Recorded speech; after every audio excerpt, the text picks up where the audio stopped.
Good morning.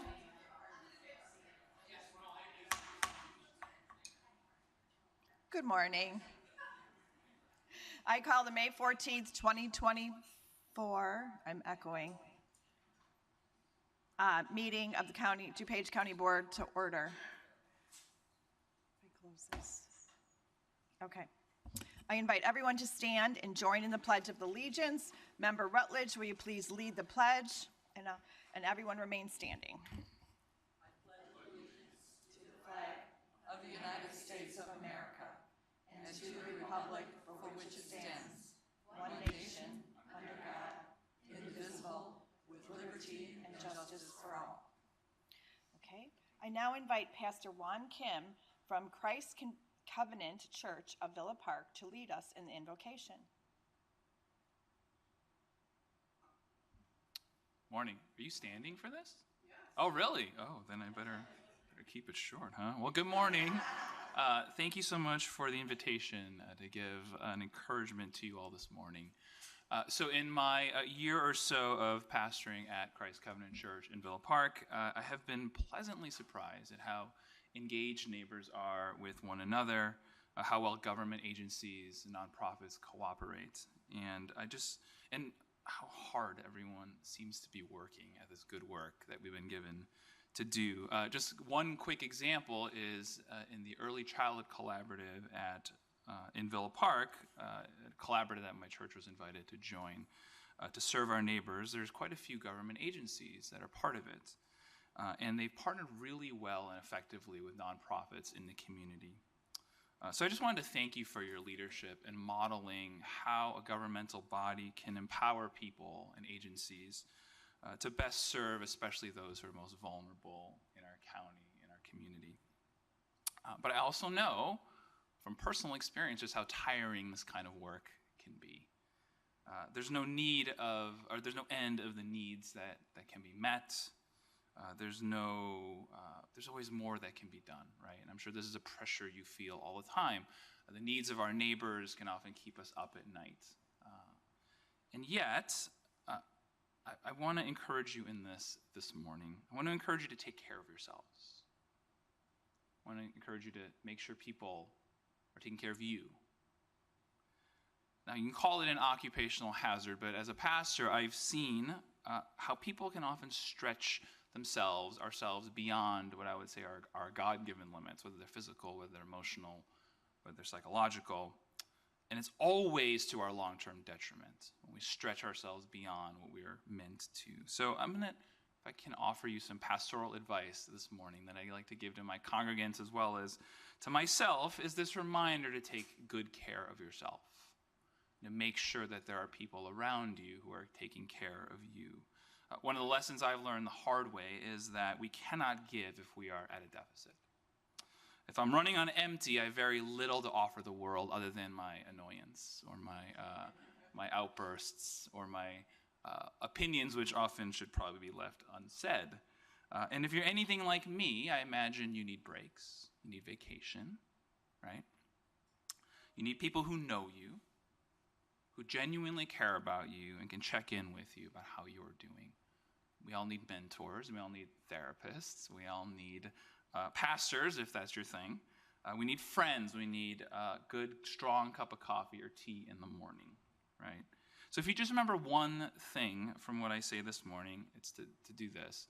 At least twice this week, just take a walk. Okay, can we do that? Just take a walk twice this week. If you're someone who prays, take a prayer walk. Pray for the people you pass by, the places that you see in your neighborhood, in this county that you serve. One of the wonderful things about nature is that she pretty quickly reminds us just how small we are. I actually think this can be a good thing. It can be a good and healthy reminder for us. It takes the pressure off of us, of what we need to do, of what we think we ought to do. So, as you go about this important work that this board does, go about it diligently, certainly with integrity, and definitely with purpose. I'm going to quote former Chicago Cubs manager Joe Maddon, who won the World Series, right? He said, "Don't let the pressure exceed the pleasure." Now, he won the World Series with the Chicago Cubs, so he has done something beyond any of our capacities. So, These are words to listen and perhaps live by. Don't let the pressure exceed the pleasure. So enjoy your work, but make sure you take good care of yourselves. Make sure you have people taking care of you. Thank you for your time.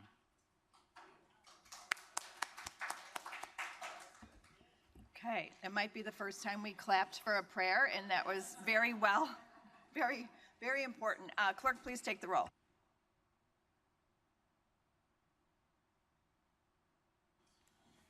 Cahill, Here. Chaplin, Here. Childress, Covert, Here. Desart, Eckhoff, Evans, Here. Galassi, Garcia, Here. Guston, Krajewski, LaPlante, Ozog, Rutledge, Schwarzy, Tornatori, you, Here. and Zay. Okay, we have 3 proclamations today, and today we're going to start with Asian American Pacific Islander Heritage Month. And I'd like to invite Dr. Seema Asfar, as well as Member Evans, Member Covert, and Member Yu.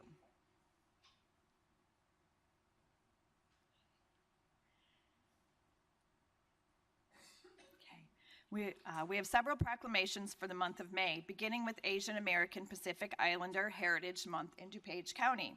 This proclamation is sponsored by members Lucy Evans, Yina Yu, and Sadia Covert. Asian Americans and Pacific Islanders are members of the fastest growing population across Illinois. Today, our guest, Dr. Seema Asfar, has made it her mission to serve the greater DuPage population. As the Midwest Director of the Islamic Circle of North America, or ICNA, her initiatives encompass hunger prevention programs, creating transitional housing units, and the provision of free health services to those in need. Her unwavering commitment extends to supplying school essentials to thousands of children, facilitating teachers' grants, aiding students in financial assistance, and much more. These collective efforts impact the lives of nearly 80,000 neighbors annually. I will read our proclamation and ask our guests to say a few words.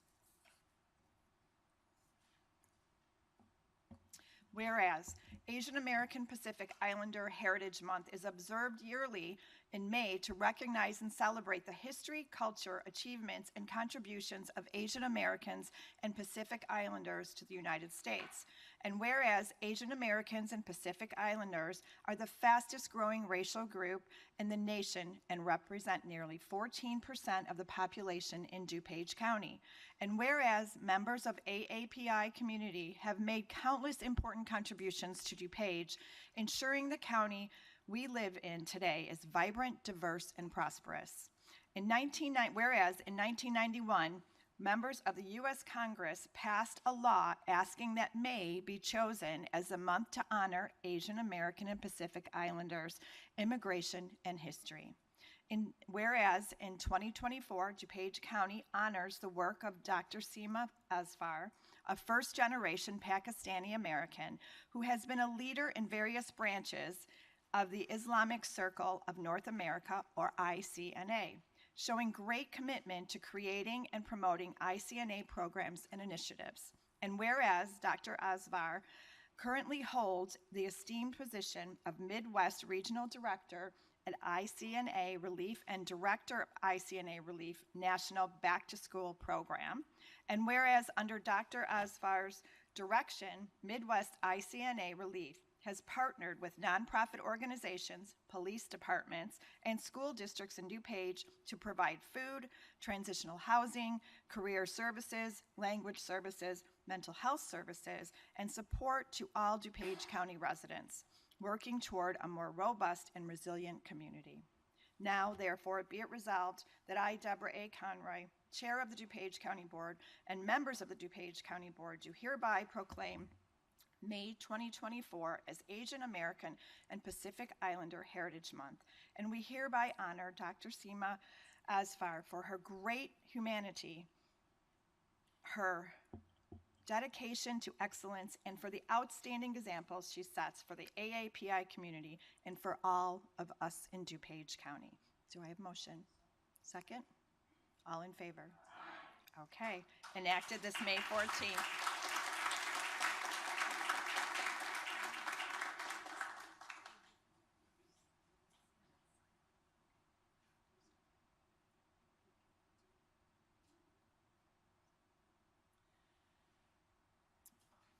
I just want to say thank you to Chair Conroy for recognizing AAPI Heritage Month.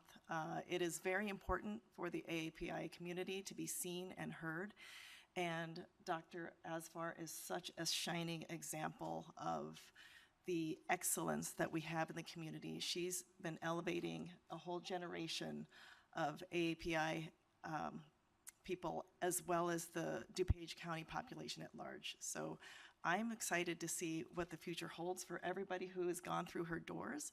And I want to thank her for being here and being a great example for everyone.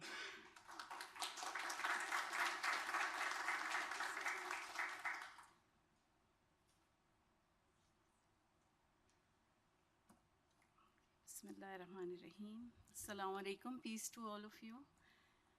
And apology for my Asian accent. So thank you.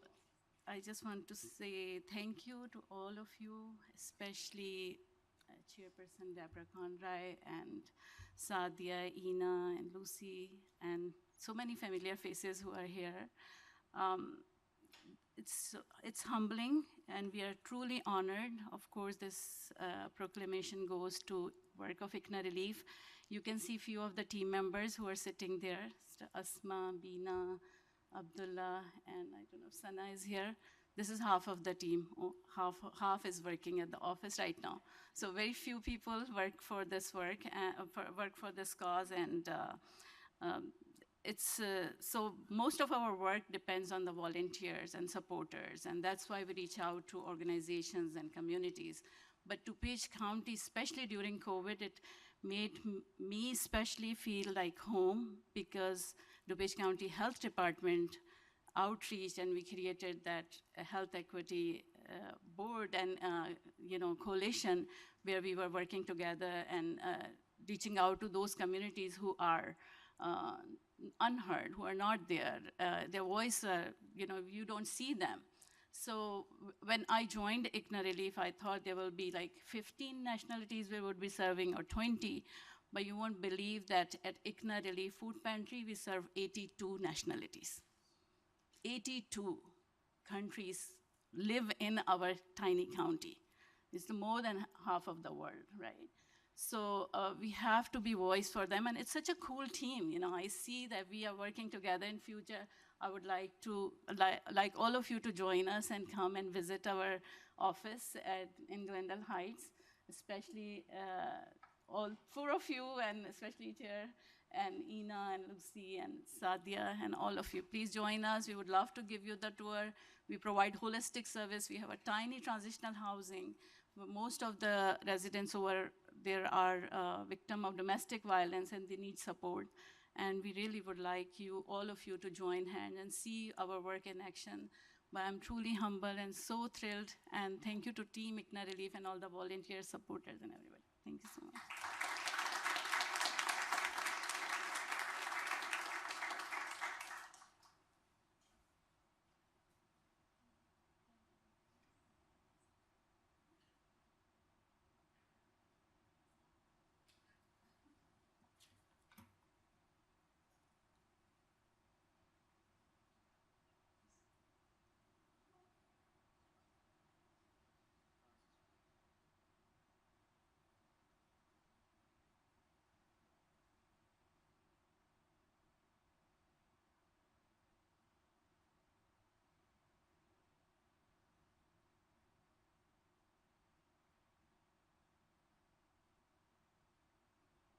So much.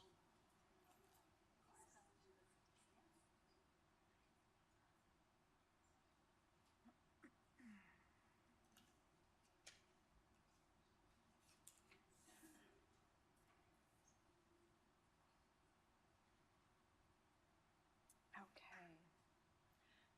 Our next proclamation is we would like to recognize May is Jewish American Heritage Month, and Member Gustin and Member Eckhoff, please come to the podium.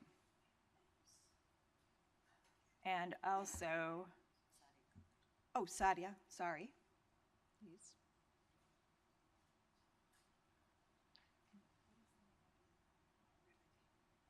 And also, we invite Rabbi David to the podium. Thank you. Okay. Whereas Jewish American Heritage Month is celebrated annually in the month of May, and whereas DuPage County, through its strategic plan, has a guiding principle of promoting diversity and inclusion, ensuring all individuals are valued, respected, and embraced for their unique identities and contributions. And whereas there are an estimated 7.5 million Jewish people living in the United States, and Illinois has the 6th largest Jewish population in the country. Whereas Jewish Americans have planned integral roles in shaping the social, economic, political, and cultural landscape of our community. And whereas Jewish Americans have made significant contributions to various fields, including art, literature, science, technology, business, education, philanthropy, and more. Now, therefore, be it resolved that I, Deborah A. Conroy, Chair of the DuPage County Board, and members of the County Board do hereby recognize May as Jewish American Heritage Month in DuPage County and encourage our residents to better understand, recognize, and appreciate the rich history and shared experiences of Jewish Americans. Do I have a motion? Second? All in favor? Enacted this 14th day of May 2024 in Wheaton, Illinois.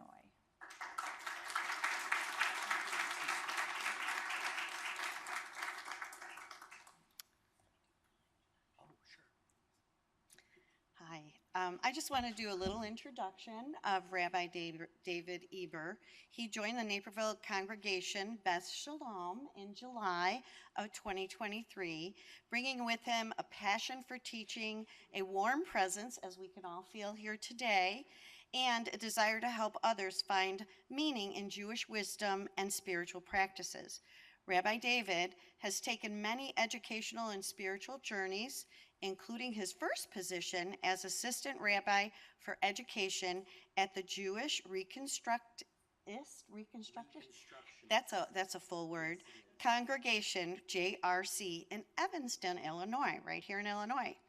At JRC, Rabbi David oversaw the design and implementation of a new school model that brought innovations in and beyond the classroom, working with youth. Rabbi David is an inspiration to me. I am a victim of a hate crime here in DuPage County. It remains unnerving, emotional, and cuts through the heart. However, Rabbi David's words help me understand my powers, power of voice, of peace, of humanity, and as a leader to help all. We cannot fix the problems of the world, but we can make local change and change within ourselves by supporting the recognition of others. In Rabbi David's free time, he loves to cook, add to his vinyl record collection if anybody has any stored in their basement getting dust, play backgammon and cribbage? Okay. And spends time with his partner Jeannie and cat Zeke.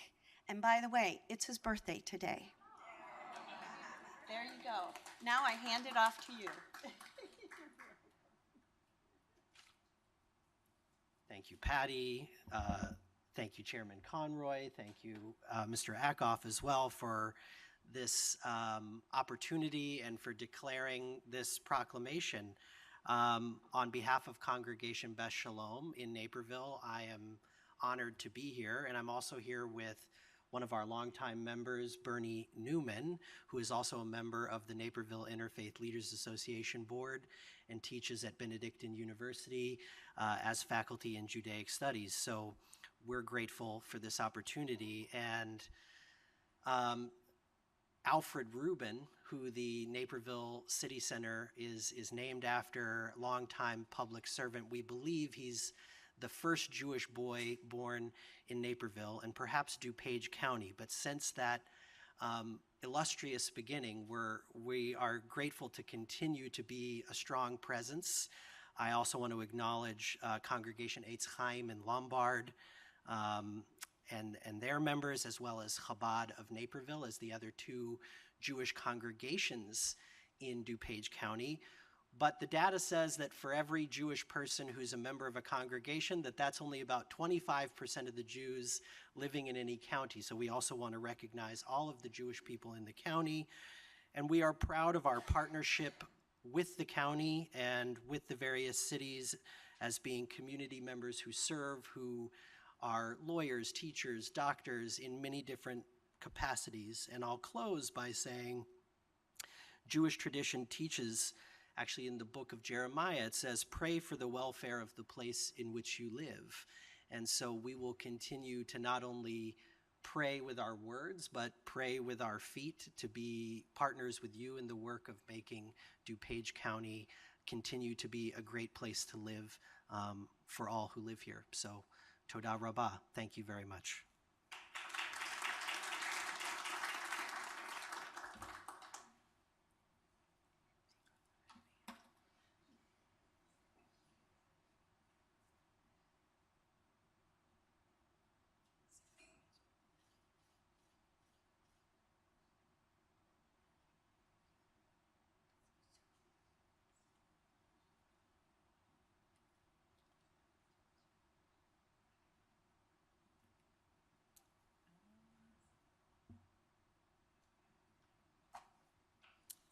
Okay, and on to our proclamation recognizing May as Mental Health Awareness Month. Okay, I'd like to invite Nancy Angelopoulos and Winter Lane to the podium.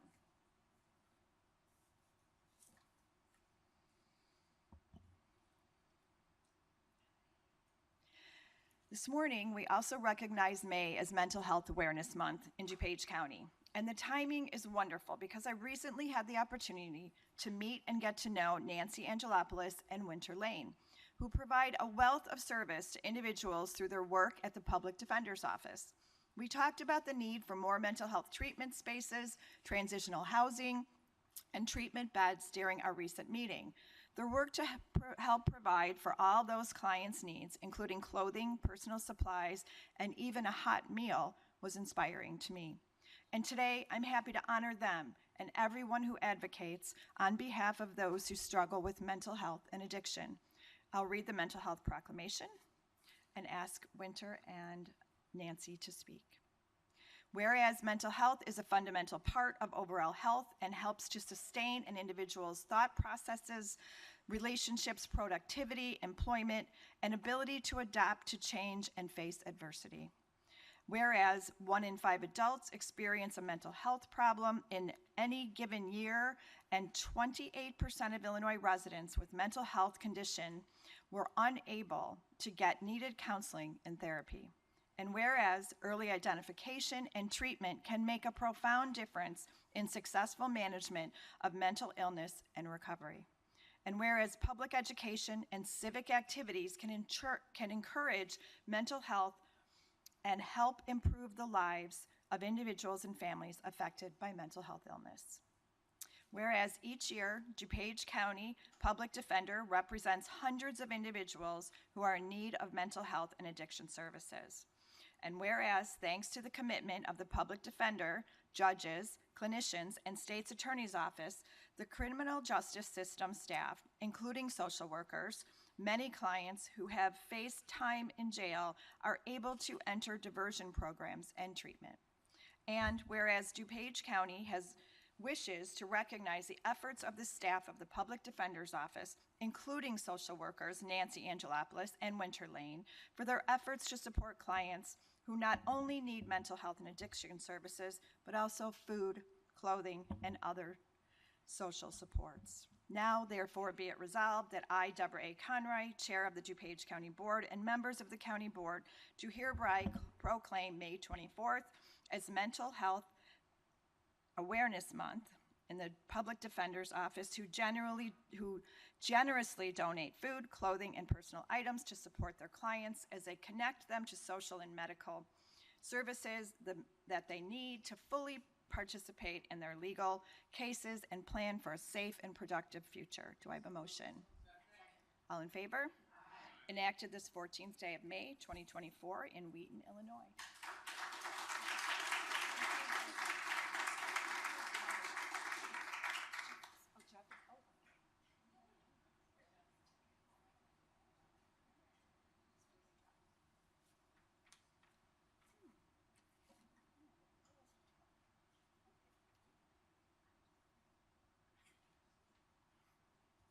I'm just the introduction.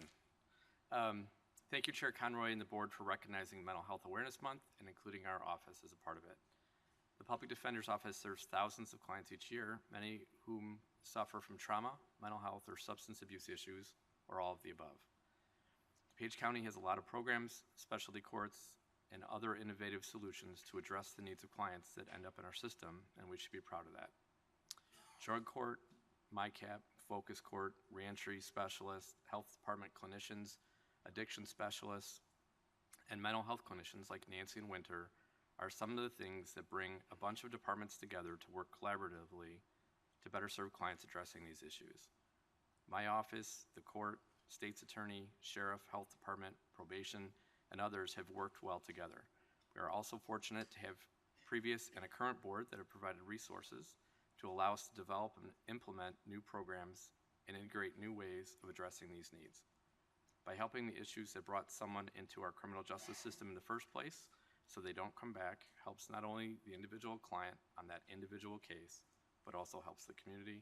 We are fortunate to have a circuit and a board so supportive on our work on behalf of those clients. And now I will turn it over to Nancy to say just a couple of things.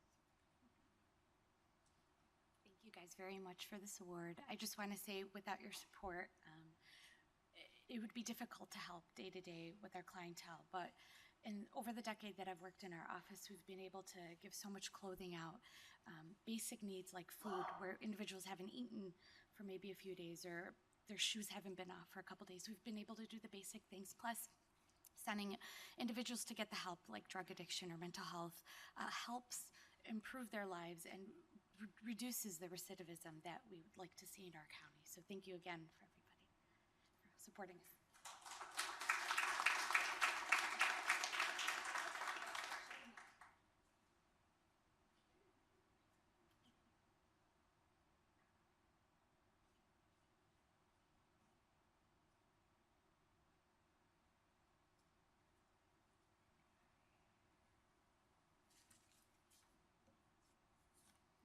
Okay.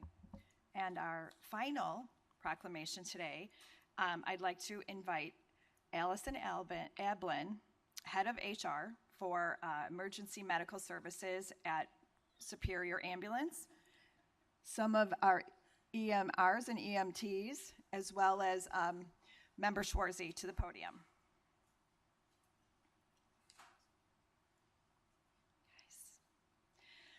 This morning, we also recognize Finally, this morning, we recognize the important professionals who help us get through some of the worst days of our lives.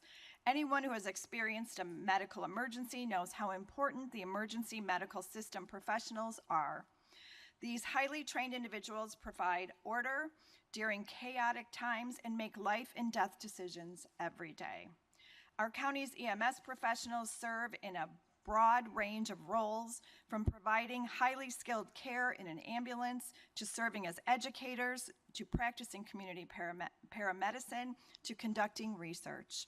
These individuals are dedicated to improving emergency medical services on numerous levels in our community. Today we honor them and designate May 19th through the 25th as EMS Week in DuPage County. Whereas emergency medical services are a vital public service, and whereas the members of emergency medical services teams are ready to provide life-saving care to those in need 24 hours a day, 7 days a week. And whereas access to quality emergency care dramatically improves the survival and recovery rate of those who experience sudden illness or injury. Whereas emergency medical services fill a gap by providing important out-of-hospital care, including preventative medicine, follow-up care, and access to telemedicine. And whereas the emergency medical services system consists of first responders, emergency medical technicians, paramedics, emergency medical dispatchers, firefighters, police officers, educators, administrators, pre-hospital nurses, emergency physicians, trained members of the public, and other out-of-hospital medical care providers. And whereas the members of emergency medical services teams, whether career or volunteer, engage in thousands of hours of specialized training and continued education enhances their life-saving skills. And whereas it is appropriate to recognize the value and accomplishments of emergency medicine services provided by designing Emergency Medical Services Week in DuPage County. Now, therefore, be it resolved that I, Deborah A. Conroy, Chair of the DuPage County Board, and members of the County Board do hereby declare May 19th to the 24th, 2024 as Emergency Medical Services Week and encourage the community to observe this week with appropriate programs, ceremonies, and activities. Second? All in favor? Enacted this 14th day of May, 2024, and I'll ask Allie to say a few words, who's just a fun fact, she may have a family member on our board. I don't think I'd be nervous. Hi, everybody. Thank you so much, Deb. Thank you to DuPage County and Chair Conroy for this proclamation for EMS Week, which, as she stated, is next week. My name is Allison, and I am over HR at Superior Ambulance. The crews with me, including myself as an EMR, provide EMS service within DuPage County by air and ground medical transportation.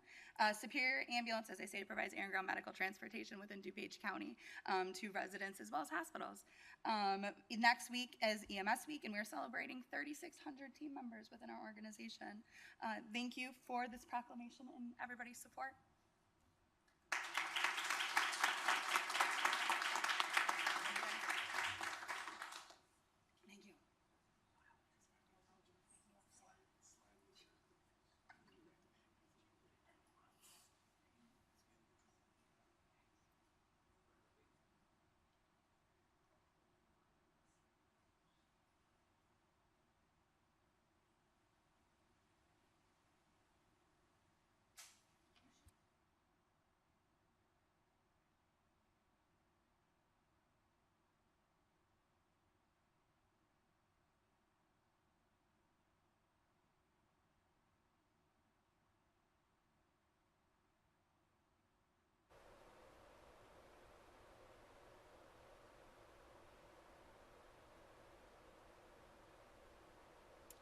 Okay, we now move on to public comment.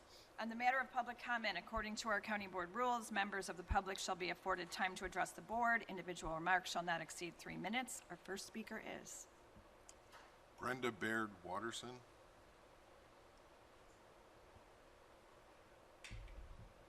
Good morning. Feels a little surreal to be here today, especially just listening to the Superior speeches as they were instrumental in saving my husband's life 6 months ago, so it feels very good to be here and see them honored. My name is Brenda Baird Watterson, and I am CEO of Truly Engaging. We are a printing company located about 8 minutes from here in Carroll Stream, Illinois. You may recognize my name as last week I sent about 27 emails to many of you just discussing our situation and requesting that an invoice for over $189,000 be paid. My dad started our company about 33 years ago. Today we are a woman-owned business and we are WeBank certified, for which I'm very proud. We have about 140 employees, 110 families reside in DuPage County, for which I've been in DuPage County for over 55 years. Hate to admit that, but very true. About 18 days from now, my husband and I, along with many of you, will write property taxes to DuPage County. It's our moral, ethical, and legal responsibility to do so, and we will write that check. If we didn't, our names would likely appear in the newspaper, which nobody wants. 114 days ago, My finance manager sent an invoice to DuPage County for services rendered when we quoted on a project that was a VIP project. It wasn't easy. Not every printer can do it. We quoted on the project and were awarded that project, and we fulfilled those services ahead of the midterm elections in January. We didn't ask if we were in a bidding war, nor should we have had to. We faithfully did the work. As soon as we received the purchase order, the signed purchase order from DuPage County, we started to hire and seek out supplies that we were going to need for that project.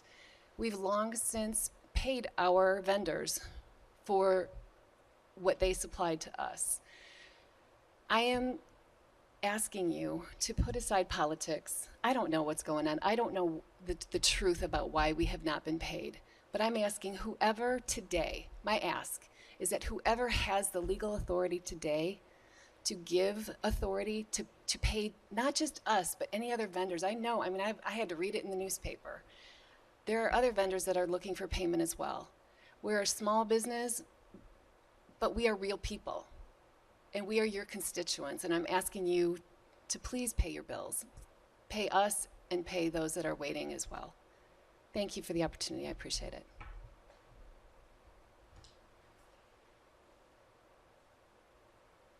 Gail Lord.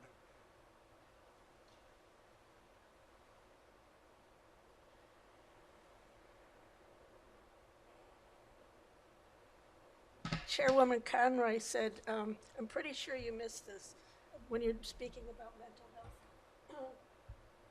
Police have been called to my neighborhood more than once because of a troubled individual that lives there. And Police have been called to my neighborhood more than once because of a troubled individual that lives near me, and they've done a really good job. And I don't think the police were included in your statement about mental health. I live in unincorporated Downers Grove in York Township. And I haven't been out here since before the board split. I was out here before the Forest Preserve Board became a thing, fighting with my buddies for Lyman Woods Forest Preserve and fighting. Anyway, a few years ago, York Township decided that our neighborhood needed to have road improvements and drainage improvements.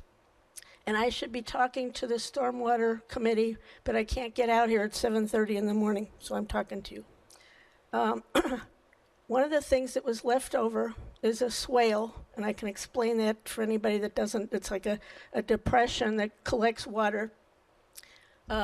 We were told that native plants were going to be put in there. The Stormwater Division knows that native plants are used in a situation like this because they're deep-rooted.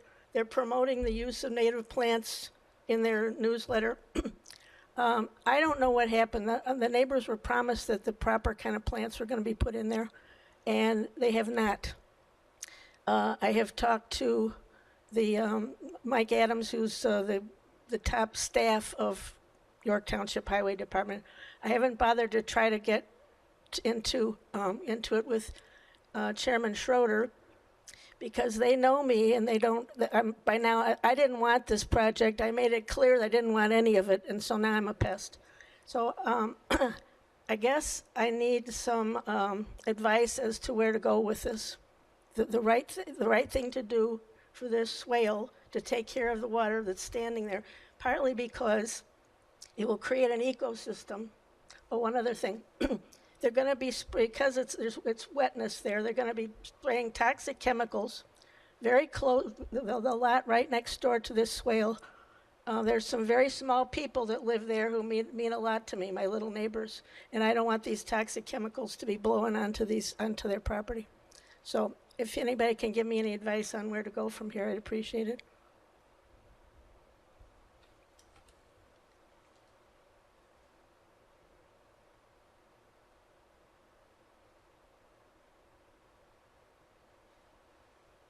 Okay, that was our final comment. And just to be clear, we can't comment, but we will get to you with the answer.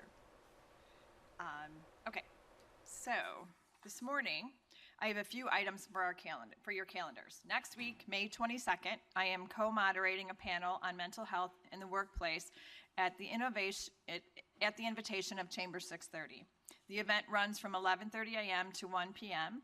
And I will be joined by Lori Carnahan from the DuPage County Health Department, who will also be part of the panel. You can learn more and register at chamber630.com. Yesterday, you received a flyer with the registration link in our county email. Registration is also open for the DuPage County Care Center golf outing, which I played miserably in last year. The event is being held on June 28th at Prairie Landing Golf Club, which is lovely in West Chicago. This is the 20th year for this outing, and all proceeds go toward programs that enrich the lives of our care center residents. Information is available at dpccfoundation.org. That's dpccfoundation.org. And as a bonus, you can see me play miserably. And just a reminder that our next board meeting is our evening meeting. The county board will meet, Peanut Gallery, at 7 p.m. on Tuesday, May 28th. That is the Tuesday after Memorial Day. Okay, and now we're going to move on to the consent items. On to consent items, I seek a motion to approve the consent agenda. Okay, 24/14/45 DuPage County Board Minutes, regular meeting, Tuesday, April 23rd, 2024. 24/13/24, 4/19/2024 pay list, 24/13/36, 4/23/2024 pay list, 24/13/48, 4/25/2024 auto debit pay list, 24/13/57, 4/26/2024 pay list, 24/13/90, 4/30/2024 pay list, 24/14/49, 5/3/2024 pay list, 24/14/56, 5/6/2024 auto debit pay list, 24/14/66, 5/7/2024 pay list, 24/14/70, 5/7/2024 Corville wire transfer, 24/14/80, 5/8/2024 Public Works refunds pay list, 24/14/98, 5/8/2024 Corville wire transfer, 24/14/72 change orders to various contracts as specified in the attached packet. All in favor? Aye. Okay, and we now move on to county board, and member Childress, Vice Chair Childress is not here, so we're going to move to have member Zay do. Thank you, Madam Chair. Okay. I move on CBR 27-24, the appointment of 15 members to the expanded Board of Review. It has been okay. It's been moved and seconded. Roll call, please. Zay. Aye. Cahill. Aye. Chaplin. Aye. Childress. Covert. Aye. Desart. Aye. Eckhoff. Aye. Evans. Aye. Galassi. Aye. Garcia. Aye. Guston. Aye. Krajewski. Aye.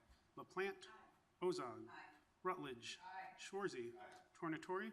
Aye. And you. Aye. Okay, member Zay. Thank you, Madam Chair. I move on CBR 28-24, the appointment of Robert Nogan to the Roselle Fire Protection District. Leave is granted. Member Zay. Thank you, Madam Chair. I move on CBR 29-24, the appointment of Joseph Yurkovic to the West Chicago Mosquito Abatement District. Leave is granted. Thank you, member Thank Zay. you, Madam Chair. Okay, in finance and member Chaplin. Good morning. Thank you, Madam Chair. I move on FIR 6924, approval of an agreement between DuPage County and the DuPage County Health Department for the use of opioid settlement funds in the amount of $850,000. It has been moved and seconded. Roll call, please. Chaplin. Aye. Childress. Covert. Aye. Desart. Aye. Eckhoff. Aye. Evans. Aye. Galassi. Aye. Garcia. Aye. Guston. Krajewski. Aye. LaPlante. Aye. Ozog. Aye. Rutledge. Aye. Schwarzy. Aye. Tornatori. Aye. You. Aye. Zay. Aye. And Cahill. Okay, member Chaplin. Thank you. I move approval of FIR 7724, acceptance and appropriation of the Income Eligible Retrofits Program Grant 2024 in the amount of $976,688 community services. Leave is granted. Member Chaplin. Thank you. I move approval of FIR 7824, acceptance and appropriation of the Illinois Court Technology Modernization Program grant agreement in the amount of $346,906, 18th Judicial Circuit Court. Leave is granted. Member Chaplin. Thank you. I move approval of FIR 7924, acceptance and appropriation of the ILDCEO Rebuild American Timber Lake Drainage Improvement Grant, intergovernmental agreement in the amount of $200,000, stormwater management.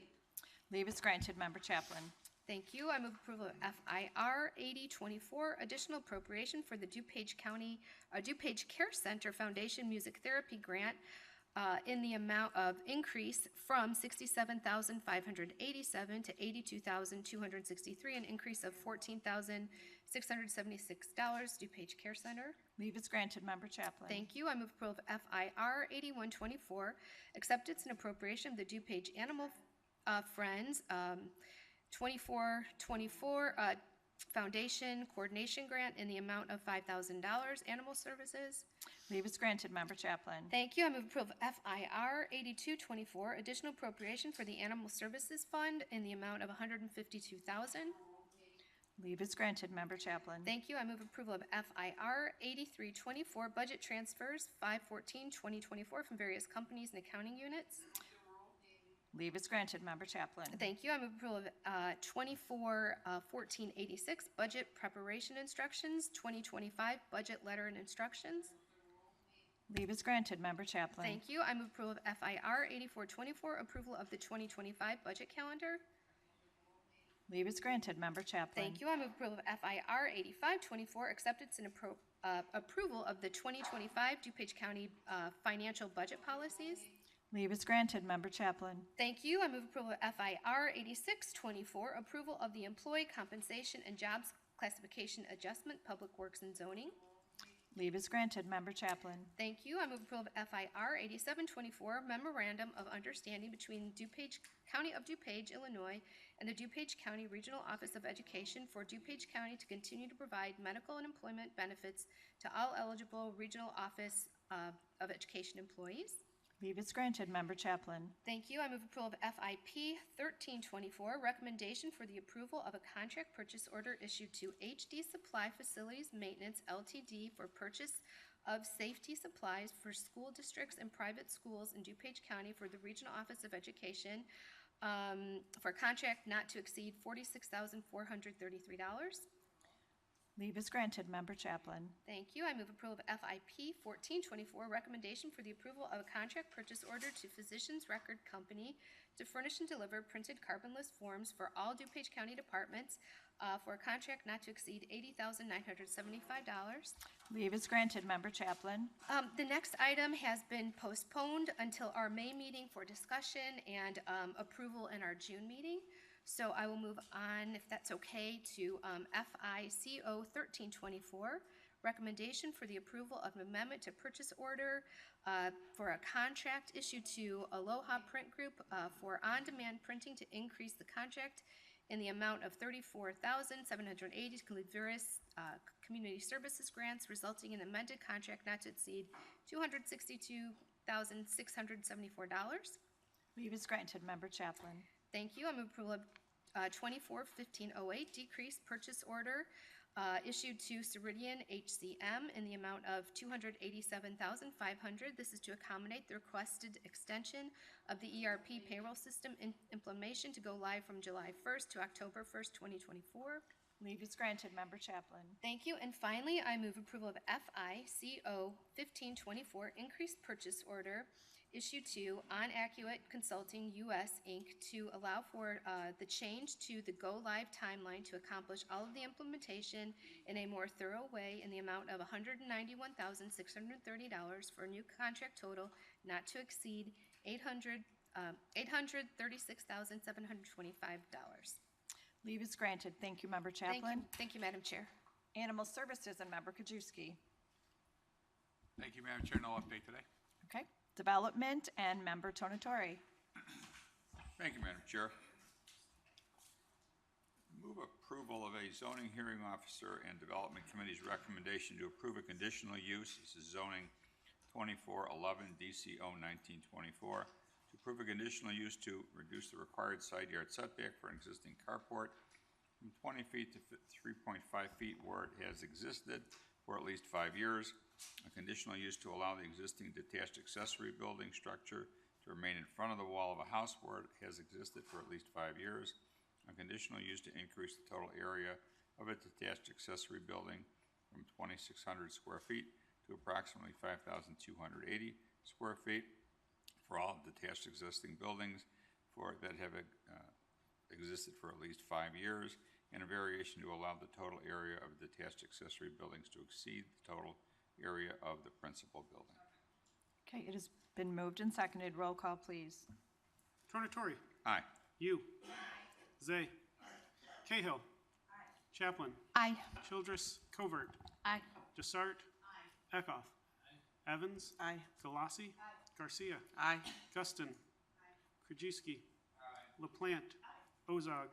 Rutledge. And Shorzy. Okay, Member Tornatori. Thank you, Madam Chair. I move to approve DCO 21-24, zoning 2420.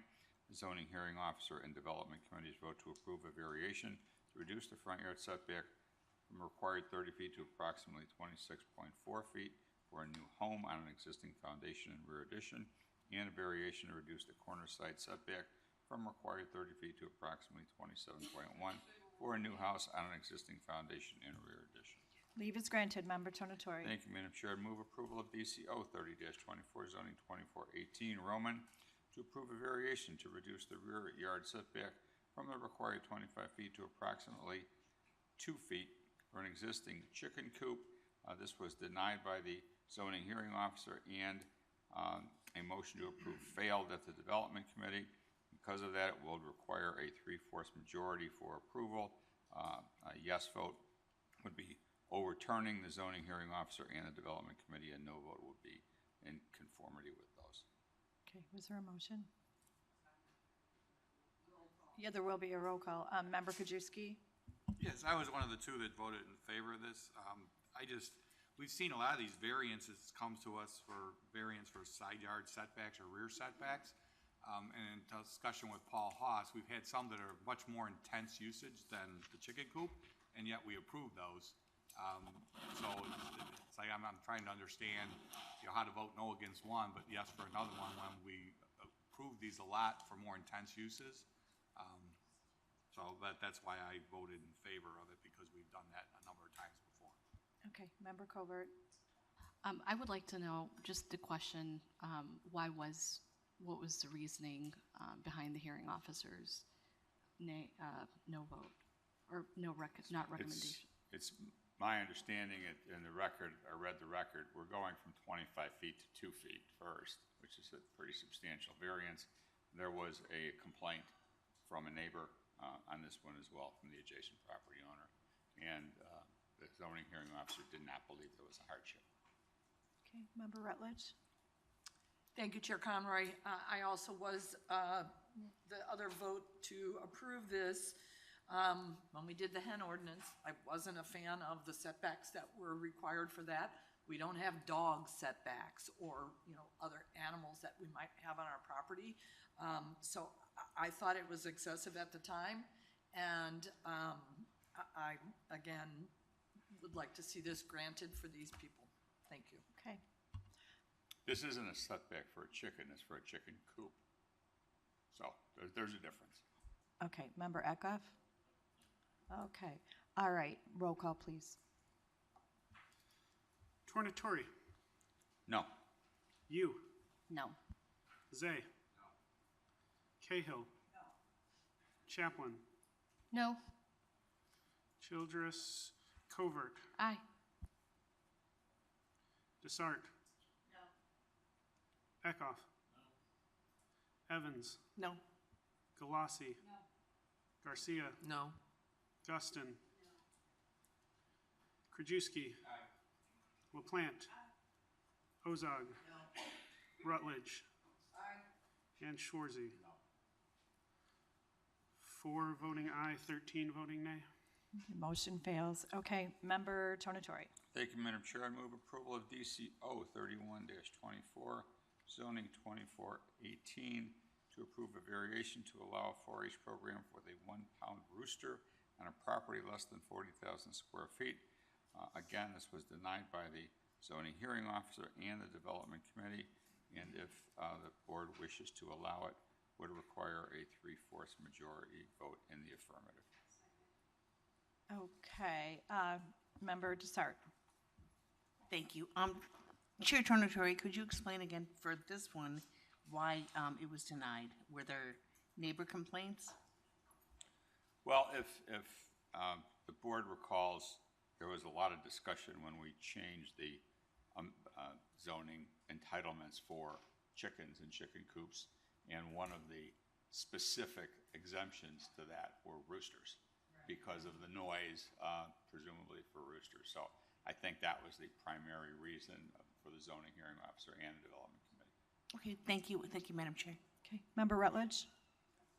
Thank you, Chair. I just want to point out to those that may not know this, that in Cook County, there are no limits on the number of chickens you can have or roosters. Their only requirement is that you do not render those animals on your own property. So if you're going to harvest them for food, somebody else has to do it off of their property.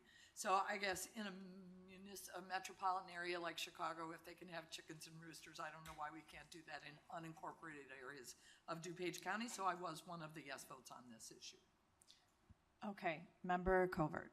Thank you, Madam Chair. I just wanted to let everybody know I supported Member Rutledge's initiative for the chicken coops, and I am a strong proponent for having sustainability in DuPage County and having people, giving the ability to people to be self-sustained and have their own chickens, have their own eggs, and environmentally friendly.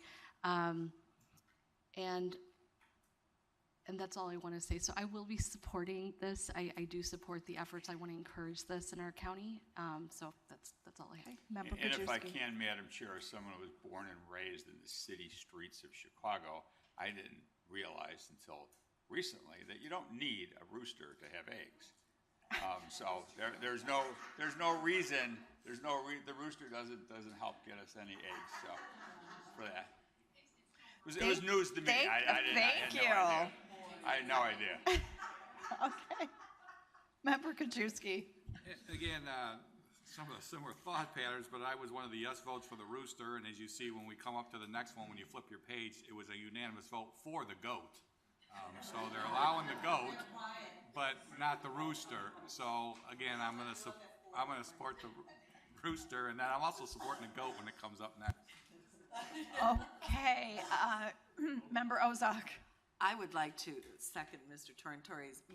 Everyone should tune into the development committee meetings because you can learn a lot. So clearly, okay. Roll call, please.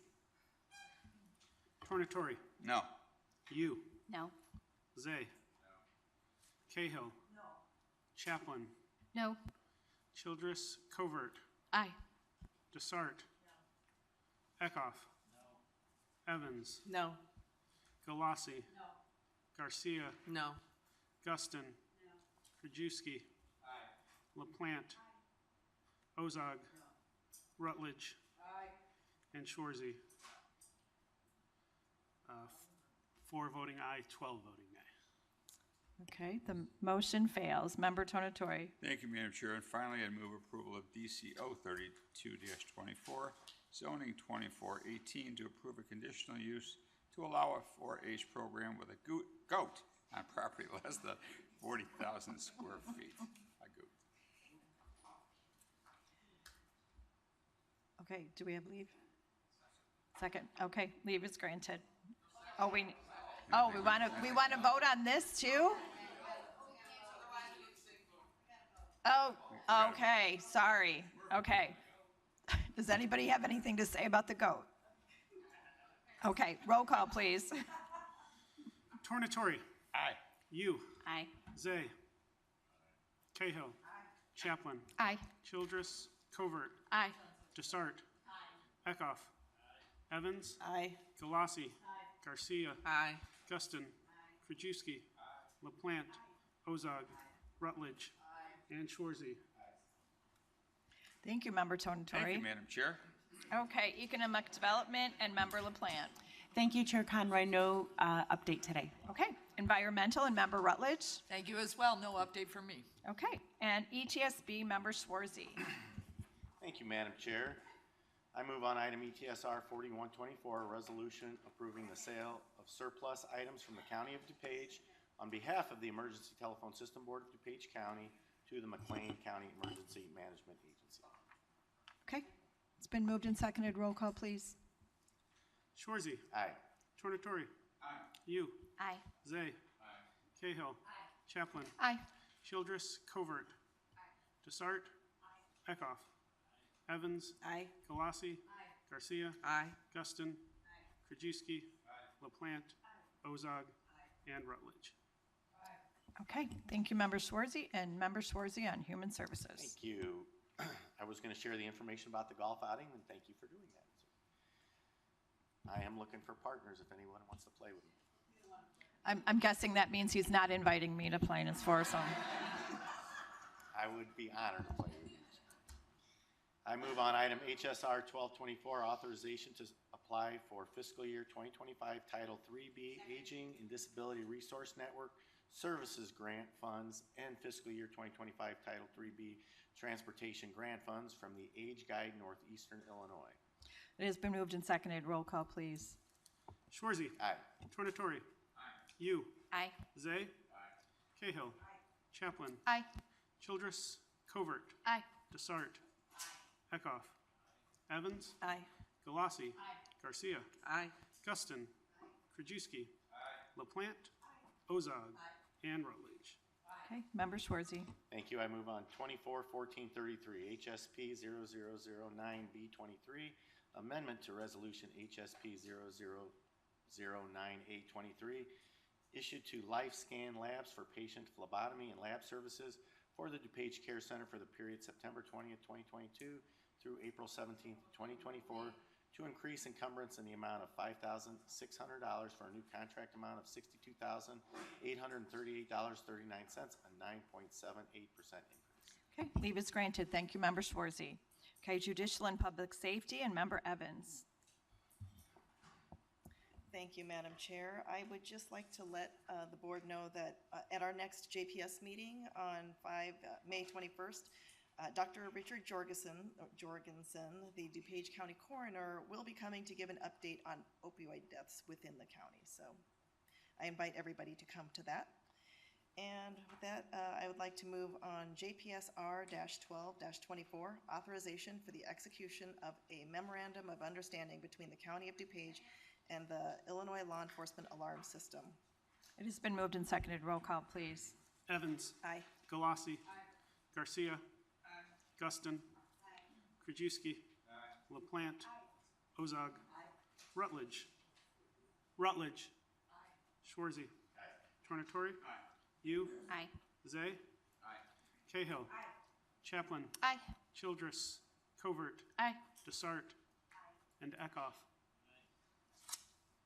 Thank you. Okay. Member Evans. Thank you, Madam Chair. Next, I'd like to move on item 24-1491, JPSR-11A-24, amendment to Resolution JPSR-11-24, approving an intergovernmental agreement with the DuPage Public Safety Communications, DUCOM, for Police Department dispatch services. Leave is granted. Thank you, Member Evans. Thank you. Okay. Legislative and Member Desart. Well, thank you, Madam Chair. Couple of quick highlights from Washington. Representative Underwood is becoming the ranking member of the Appropriations Subcommittee on Homeland Security, so congratulations to her. And the Senate overwhelmingly approves the FAA Reauthorization Act. I think this is important to mention because it is legislation that sets national priorities to strengthen aviation, safety standards, grow the air traffic control and safety inspector workforce, implement safety technology on runways and in cockpits, etc. We've been hearing a lot about some issues the airlines are having, so I think this is very, very important to talk about. In Springfield, some of the key bills that are still moving through the legislative process that are near and dear to our heart here in DuPage County. HB 5574 permits DuPage County to transfer remaining impact fee revenues to its general transportation fund. That is making Cheryl Marquis smile, I think. HB 5431 ensures the humane treatment of incarcerated women who are pregnant or in postpartum recovery. You mentioned that, Member Chaplin. And SB 2609 requires school boards to inform parents how to safely store firearms at home. Regarding the statewide public defender legislation, our Chief Public Defender, Jeff York, was just saying that there is new information that's coming that came this morning that I have not had a chance to read yet that is actually, he said, nothing to worry about, so that's good. But the SB 595 was discussed at last week's hearing, and per Senate President Harmon, he said our only intention was to start a conversation to ensure that public defenders across the state have adequate resources. So we will keep you abreast on that as things progress. Our next legislative committee meeting is June 11th, and that's going to be interesting because we're going to be discussing the spring session with our lobbyists. So everybody is invited again. It's June 11th. Thank you, Madam Chair. Okay, thank you, Member Desart. And Public Works and Member Garcia. Thank you, Chair Conroy. I make a motion to approve PWP 001124, recommendation for the approval of a contract to Mid-American Water to furnish and deliver sewer and water replacement parts on an as-needed basis for Public Works for the period of May 14th, 2024 to May 13th, 2027, for a total contract amount not to exceed $120,000. Okay, it's been moved and seconded. Roll call, please. Garcia. Aye. Guston. Krajewski. LaPlante. Ozog. Rutledge. Schwarzy. Tornatore. Yu. Aye. Zay. Cahill. Chaplin. Aye. Childress. Covert. Aye. Desart. Eckhoff. Evans. Aye. And Galassi. Member Garcia. I make a motion to approve PWP 001224, recommendation for the approval of a contract to ComEd for electric utility supply and distribution services for the connected Public Works facilities for Public Works for the period of June 8th, 2024 through April 30th, 2025, for a total contract amount not to exceed $1,300,000. Leave is granted. Member Garcia.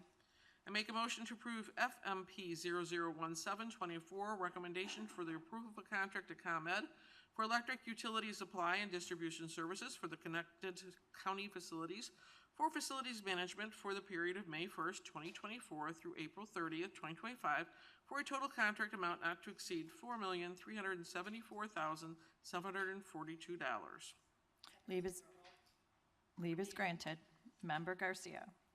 I make a motion to approve FMP 002224, recommendation for the approval of a contract to Taylor Studios, Inc. for the professional design services for Heritage Gallery in the JTK building for facilities management for the period of May 15, 2024 through November 30th, 2025, for an amount not to exceed $45,000. We'll need a roll call on this. Garcia. Aye. Guston. Krajewski. LaPlante. Ozog. Rutledge. Schwarzy. Tornatore. Yu. Aye. Zay. Cahill. Chaplin. Childress. Covert. Aye. Desart. Eckhoff. Evans. Aye. And Galassi. Okay. Thank you, Member Garcia. Okay, Stormwater and Member Zay. Thank you, Madam Chair. For committee update, earlier on the agenda, the county board approved a grant for $200,000 for drainage improvements in the Timberlake area. This was a member initiative by Senator Curran. County staff has been working with Downers Grove Township to determine how these funds could be best spent to address drainage issues in unincorporated DuPage County and Downers Grove. We want to thank Senator Curran. It's always great to have a former county board member down there getting us money, so we appreciate that. My first item, move on SMP 12-24, recommendation to approve an intergovernmental agreement between County of DuPage and the Village of Glendale Heights for Lake Baraka Shoreline Restoration Naturalization Project, amount not to exceed $90,000. Do you hear a motion? Okay. It has been moved and seconded. Roll call, please. Thank you, Member Rutledge. Zay. Aye. Cahill. Chaplin. Aye. Childress. Covert. Aye. Desart. Eckhoff. Evans. Aye. Galassi. Garcia. Aye. Guston. Krajewski. LaPlante. Ozog. Rutledge. Schwarzy. Tornatore. And Yu. Aye. Okay, Member Zay. Thank you, Madam Chair. I move on SMP 13-24, intergovernmental agreement between the County of DuPage and the Village of Willowbrook for Burrows Park Stream and Pond Enhancement Project, amount not to exceed $60,000. Leave is granted. Thank you, Member Thank you, Madam Zay. Chair. Technology and Member Yu. Thank you, Madam Chair. For my committee update, I want to mention that the very first county municipal IT roundtable on May 1st was a great success, with 20 DuPage municipalities represented at the meeting, and there was a lot of buzz, a lot of interest in this roundtable, which was led by our CIO, Anthony McPherson, as its purpose is to discuss best practices, troubleshoot issues, and provide collaboration opportunities. And our next roundtable will be on August 1st at 10 a.m., and we anticipate many more people joining us, as well as a robust discussion. Please let me or Anthony know if you have any questions about the roundtable or joining the roundtable. Thank you. Thank you, Member Yu. Okay, Transportation Member Ozog. Thank you, Madam Chair. Yesterday at our bi-weekly meeting, I brought up the idea of using snowplows to remove cicadas. I wish the news would stop reporting on this every day. The apocalypse is coming, and I hope we can get over it. But the Transportation Committee or Department always stands ready. So anyway, I move to approve DTO 00224 ordinance declaring the assignment of easement from the Village of Lisle to the County of DuPage for sidewalk improvements along College Road, necessary and convenient under the Local Government Property Transfer Act. It has been moved and seconded. Roll call, please. Ozog. Yes. Rutledge. Schwarzy. Tornatori. Yu. Aye. Zay. Cahill. Chaplin. Aye. Childress. Covert. Aye. Desart. Eckhoff. Evans. Aye. Galassi. Garcia. Aye. Guston. Krajewski. And LaPlante. Okay, Member Ozog. Okay, I move now, thank you, Madam Chair. I move to combine items 22B through 22I. Okay. All in favor? All good. Okay, Member Ozog. Okay, I move to approve DTP 002824, recommendation for the approval of a contract to complete fleet services for on-call repair service and repair parts for diesel trucks and plows as needed for the Division of Transportation for the period June 1st, 2024 through May 31st, 2025 for a contract total not to exceed $30,000 per lowest responsible bid. Second of three renewals. I move for approval of DTP 002924, recommendation for the approval of a contract to Kevin's Auto and Diesel Repair for on-call repair service and for repair parts for diesel trucks and plows as needed for the Division of Transportation for the period June 1st, 2024 through May 31st, 2025 for a contract total not to exceed $30,000 per lowest responsible bid. Second of three renewals. I move for approval of DTP 003024, recommendation for the approval of a contract to Civil Tech Engineering to provide professional design engineering services for improvements along Army Trail Road at Regency Boulevard for the period May 14th, 2024 through November 30th, 2025 for a contract total not to exceed $45,970, professional services in compliance with Local Government Professional Services Selection Act. I move for approval of DTP 003124, recommendation for the approval of a contract to Carasoft Technology Corporation for fleet tracking equipment and service agreement for the Division of Transportation for the period June 1st, 2024 through May 31st, 2025 for a contract total not to exceed $46,144.05, contract pursuant to Intergovernmental Cooperation Act. I move for approval of DTP 003324, recommendation for the approval of a contract to Altorfer Industries Incorporated to furnish and deliver Caterpillar repair and replacement parts as needed for the Division of Transportation for the period June 1st, 2024 through May 31st, 2025 for a contract total not to exceed $85,000, not suitable for competitive bids, sole source, direct replacement of compatible equipment parts. I move for approval of DTP 003424, recommendation for the approval of a contract to Haggerty Ford to furnish and deliver Ford motorcraft repair and replacement parts as needed for the Division of Transportation for the period May 14th, 2024 through May 31st, 2025 for a contract total not to exceed $100,000 per lowest responsible bid. I move for approval of DTP 003524, recommendation for the approval of a contract to Patrick Engineering to provide professional concept development and Phase 1 preliminary engineering services for improvements to County Highway 43, County Farm Road at County Highway 21, Geneva Road, for the period May 14th, 2024 through May 31st, 2026, for a contract total amount of $327,647.17. Professional services vetted through a qualification-based selection process. I move for approval of DTP 003624, Recommendation for the approval of a contract to HR Green Incorporated for professional concept development engineering services for the Stearns Road Multi-Use Trail Project from DuPage, Kane County line to Munger Road for the period May 14, 2024 through October 31st, 2025, for a contract total not to exceed $169,263.48. Professional services vetted through a qualification-based selection process in compliance. Okay, that's it for this. Okay, it's roll call, please. Okay. Ozog. Yes. Rutledge. Schwarzy. Tornatore. You. Aye. Zay. Cahill. Chaplin. Aye. Childress. Covert. Aye. Desart. Eckhoff. Evans. Aye. Galassi. Garcia. Aye. Guston. Krajewski. And LaPlante. Okay, Member Ozog. One more, thank you. Thank you for letting me catch my breath. I move for approval of 241380, amendment to resolution DTP 011222, issued to ST Vegan Incorporated to provide professional Phase 3 construction engineering services for improvements to County Highway 31, 87th Street, to extend the contract and increase the funding in the amount of $248,037.81, resulting in an amended contract total amount of $923,975.31. Okay, Member Desart. Thank you, Madam Chair. So I noticed that this was adopted on April 12th, 2022, and the construction date was supposed to be mid-2023, and so here we are almost a full year later. So I'm wondering why this is coming up now, number one. Number two, what exactly is the amendment? I think reading the package, the amendment is probably the utility relocation delays. And then here's my question, Bill.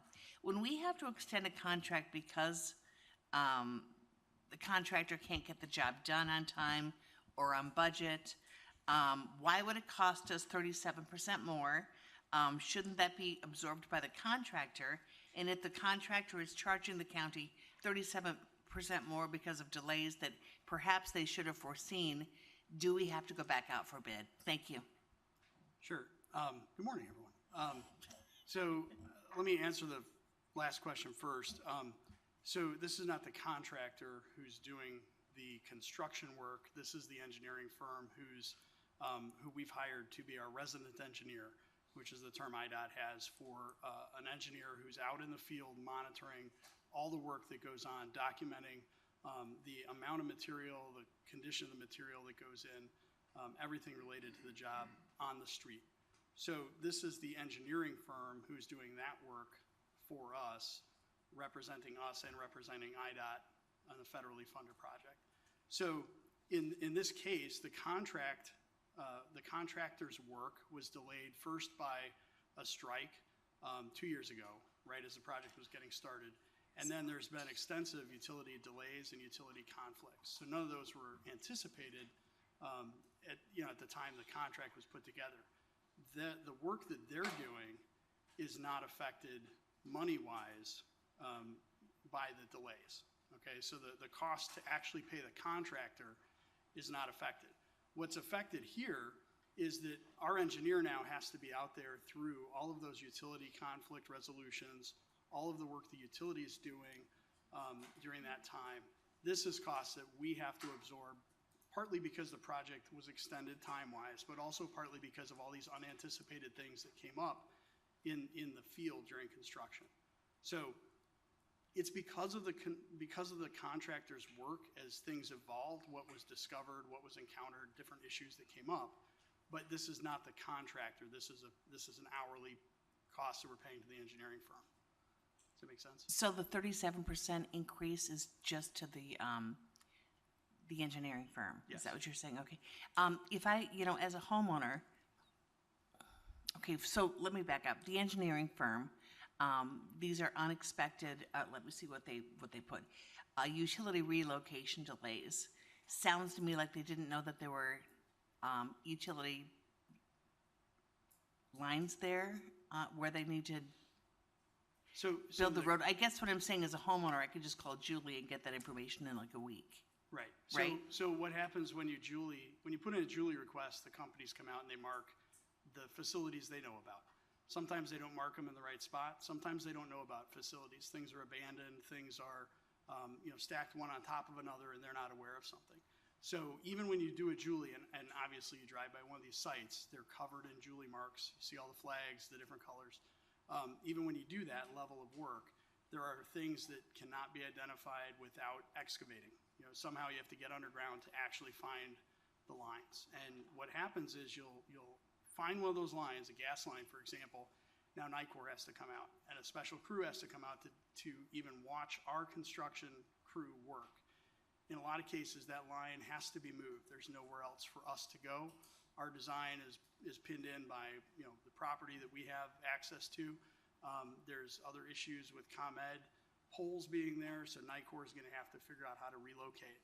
That's what takes time, and it wasn't something that those particular utilities did not believe they had to get out of our way. So it's an unfortunate reality in today's world in these suburban environments where things are so built up and so tight. All right, thank you, Bill. So at what point will we have to go back out to bid if the increases keep coming? So would we have to go back out to bid if they keep increasing? This project's at the end of its time. They're resurfacing right now, finishing up the contract. We won't have to go back out for anything else on this project. We're expecting that this is the final increase we're going to have to ask for. Obviously, we don't like coming to you with increases. We'd much rather get it all on the front end, but the unanticipated nature of the strike in the first place and then all the utilities that came along on the tail end is what caused it. Thank you, Bill. Thank you, Madam Chair. Okay. Member Krajewski. Thank you. I'm going to actually vote no on this until these are supposedly our representatives. In all the years I've been an elected official, this is the worst run project I've ever seen. I've been on the phone for 2 years now with Chris and now you.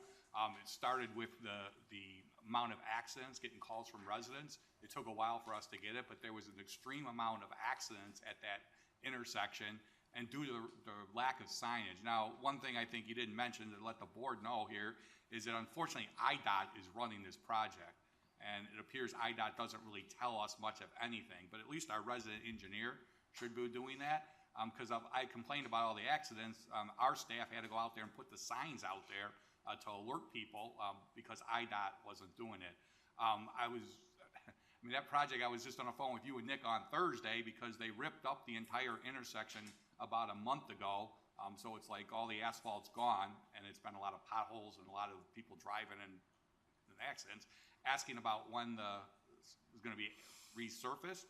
And you sent me the schedule. Of course, the schedule didn't show on there. They went out there Saturday, and they redid it in the middle of everybody shopping by the Costco there. It was a nightmare, but that wasn't even on the schedule. They never alerted you that they changed the schedule. But IDOT has been very lack of letting us know everything going on. I've talked with Senator Kern, who's going to get the District 1 IDOT director together, because we can't be going through that with IDOT running a project because it's federal. We get all the complaints, and yet we can't get anything done because IDOT doesn't tell us anything. They change schedules. They don't let us know. And that whole intersection's been a nightmare for 2 years. But these are supposedly the guys we're paying. They're supposed to be our resident engineer telling us. And I'd just like to know what they've done. Did they tell us that there was poor signage and accidents up there? I had to call you guys 3 weeks ago when they had all the cones out there blocking the road with nobody working on it. And you had to call and go out there and get it changed. But this has been the worst project I've ever seen. And if these guys are representing us, I wouldn't be paying them another penny until I understand what they did for us out there. I understand IDOT's running it, but if they're our resident engineer, they should be coming back telling us they're doing this wrong, they're doing this wrong, they're doing this wrong, they're doing this wrong, we should do this, we should do this. But it doesn't appear they are. It appears that every change that was made was because a resident's calling their county board member, calling you guys, and had to get out there and involve. So I wouldn't give these guys a penny. Okay. Roll call, please. Ozog. Yes. Rutledge. Yes. Schwarzy. Tornatore. You. Aye. Zay. Cahill. No. Chaplin. Aye. Childress. Covert. Aye. Desart. Eckhoff. Evans. Aye. Galassi. No. Garcia. Aye. Guston. Krajewski. LaPlante. And Rutledge.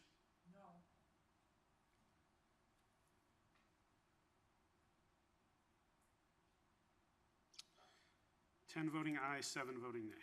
Okay, motion passes. Okay, thank you. That's it, thank you. Member Ozog. Okay, on to discussion. Is there any discussion? Nope, okay. Now on to old business. Do any members, okay, we'll start. Okay, Member Chaplin and then Member Zay. Yeah, thank you, Madam Chair. As long as Bill is up here, I just wanted to thank him. I called him a couple weeks ago about an issue on Belmont Road near Henry Puffer School. So a parent was concerned about the traffic. So within, I don't know how quick you got him up, but you got those speed signs up right away. So I saw them on Belmont. So just thank you so much for the quick action and getting those, I don't know what you call them, those radar? Yeah, speed feedback signs. The speed feedback They've got signs, a so- radar and they tell you how fast. Yeah, you they go. really appreciate it out there. So thank you very much. Yeah, our sign shop has a few of those, and they do a good job of moving them around. So, I mean, to any of the board members, if there's a location you're hearing about speeding concerns, let us know, and we're happy to kind of deploy them in different places, Yeah, kind I of appreciate 2 weeks yeah. at a time. I appreciate the quick response. So thank you. Okay, Member Krajewski, Member Zay, sorry. Thank you, Madam Chair. Our last county board meeting, we had a long discussion. I was wondering, I saw you had sent an email to the clerk. Have you gotten any response whatsoever? Because honestly, this is a black eye for DuPage County. I have other people calling me from all over the state. This is not the way we have done business in this county for years. And I feel bad for the woman that came today. And I saw your memo, I think paying for these without coming to some kind of conclusion of how this is gonna go in the future is a bad precedent for this board. Again, you have done nothing wrong. You have done everything in your power to do this. And again, from the comments that the clerk sent out, that email to basically telling you not to send things to the auditor and take them out of the work process, which is his job to do, and he's done nothing wrong. He's just alerting us when there's issues. Then to direct the treasurer to pay, which is probably not in that. I mean, it's just, I've never seen anything like this before. And I just wondered where we're gonna go with this, because it's not gonna get any better, and we have to come to some resolution. And if we need to go to court, then we need to go to court, because that's what it seems like every email we get from the clerk's office is threatening legal. So at some point, I guess we have to go there to get some kind of conclusion to this, because again, we can't continue to go against the state's attorney and state statute and state law and have these contracts not bid. Okay. Member Garcia and then Member Krajewski. Yeah, I just have a quick question on that subject, and all I have to ask is, I think that what was missing on that specific bill, because of course we want to see all of our vendors get paid, is the price per unit. And maybe this is a question I can ask our deputy clerk here. Have you let them know that they have to just put on the invoice the price per unit, so that they know that's how they'll get paid? The clerk's position on this matter was provided in writing to the chair. Okay, so is it something that, it's very frustrating, because all we have to do is tell them that they have to put the price per unit on there, and I don't understand why that's difficult, so that's frustrating to me. But if that's all I'm gonna get, thank you. Okay, Member Eckhoff. Just following up on what Mr. Zay said, I didn't know if we're going to get a report from the state's attorney's office, whether an open session or a closed session. But I agree, this has been going on for far too long, and at some point I think we need to, if we're going to go to court, drop the hammer and go to court, regardless of whether or not that's in criminal court, civil court, or both courts. Sure. Our office is working on a complaint against the clerk at this time. It will be a civil complaint at this time. That's all I can say. Okay. Member Cahill. Thank you, Madam Chair. So what concerned me about the letter that came, that I saw, is that now we are questioning things about violations of GASB 87.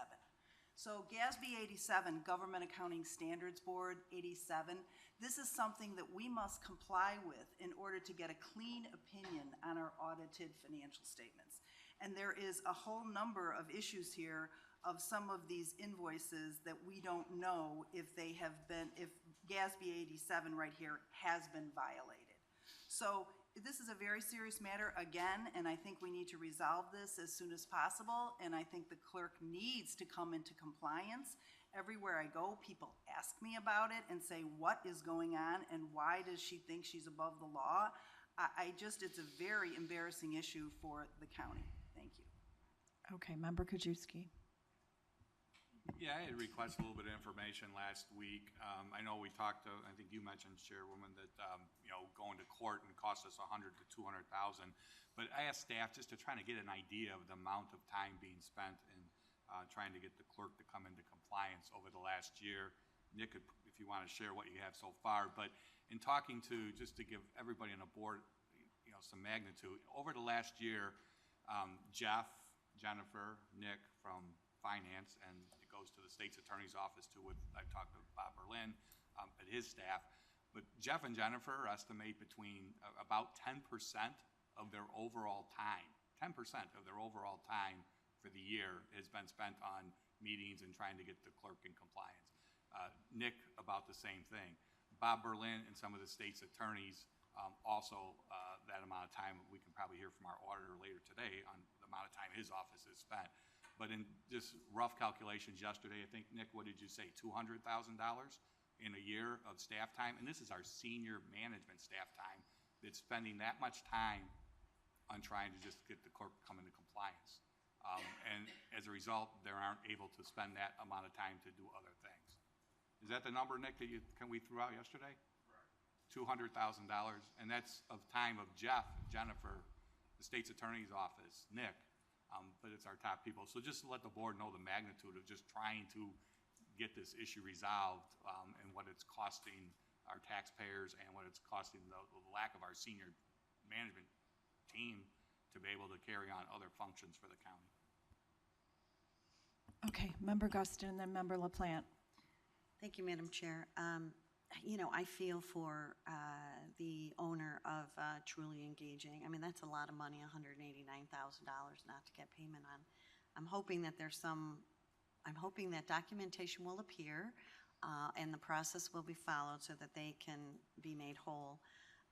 The one thing I'm wondering about, we talked about a special prosecutor previously at our meetings. Is that still an option? Obviously, if it's a civil matter, maybe it'll be a special prosecutor too. If it's a criminal versus a criminal matter. If it's a criminal matter, it would need to be a special prosecutor. If it's going to be a civil matter, our office would likely handle one portion of that, but then obviously an attorney would be appointed for the clerk. And the strategy of doing a civil matter versus a criminal matter was decided on what factors? I really can't go into that right now. That's fine. Yeah, it caught me off guard that it went civil because we were talking about criminal. Thank you. Okay, Member LaPlante. Thank you, Chair Conroy. Deputy Clerk, since the clerk is not here, you're the one who's going to be receiving these questions. So one of the questions I have is super basic. Why? Why are you not following procedure? Why are you choosing to go against the written procedure in state statutes? And then as a follow-up to that, I remember probably a year ago when you stood before us and you said, don't worry, things are going to be so much better now. Because before, you blamed the problems from the clerk's office on the previous chair. And you said, now with the new chair, things are going to be so much better. Things are not better. Spoiler alert. So since there hasn't been a change, when we have had a change in leadership, that leads us to believe the problem was from the clerk's office and from the decisions of how you're running your business, your department. Can you please answer that and also just answer the question, why? Why will you not follow and be compliant with the law?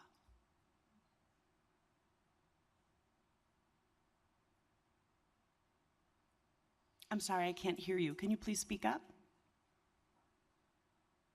Okay, I think we're well established that the deputy clerk is not going to reply to any questions other than in writing and often directly to the press.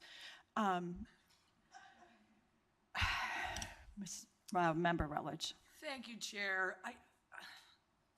So I'm not sure why the deputy clerk is here if he can't answer questions about his department, or the department head cannot be here to answer those questions for us.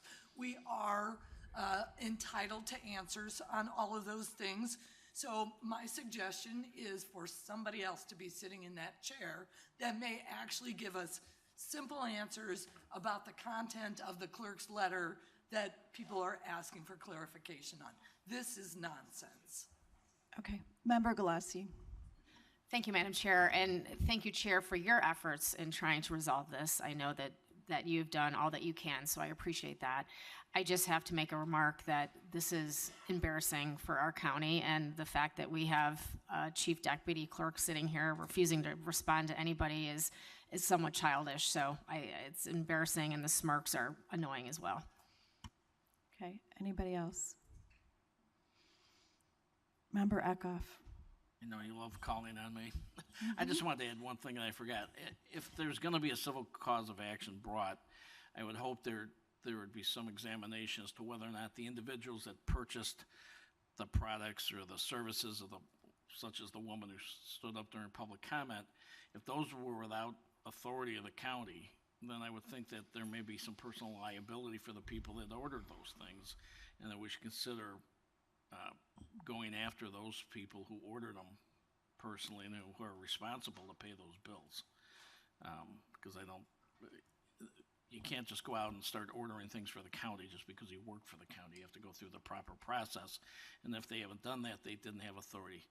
That'd be number one. Number two, I would think that maybe there would be some thought given to notifying people formally that the people who are doing that and ordering things without authority, we should notify the people that they're soliciting for products and for services, that those individuals don't have the authority to purchase those things, so that they know up front and don't respond to those requests.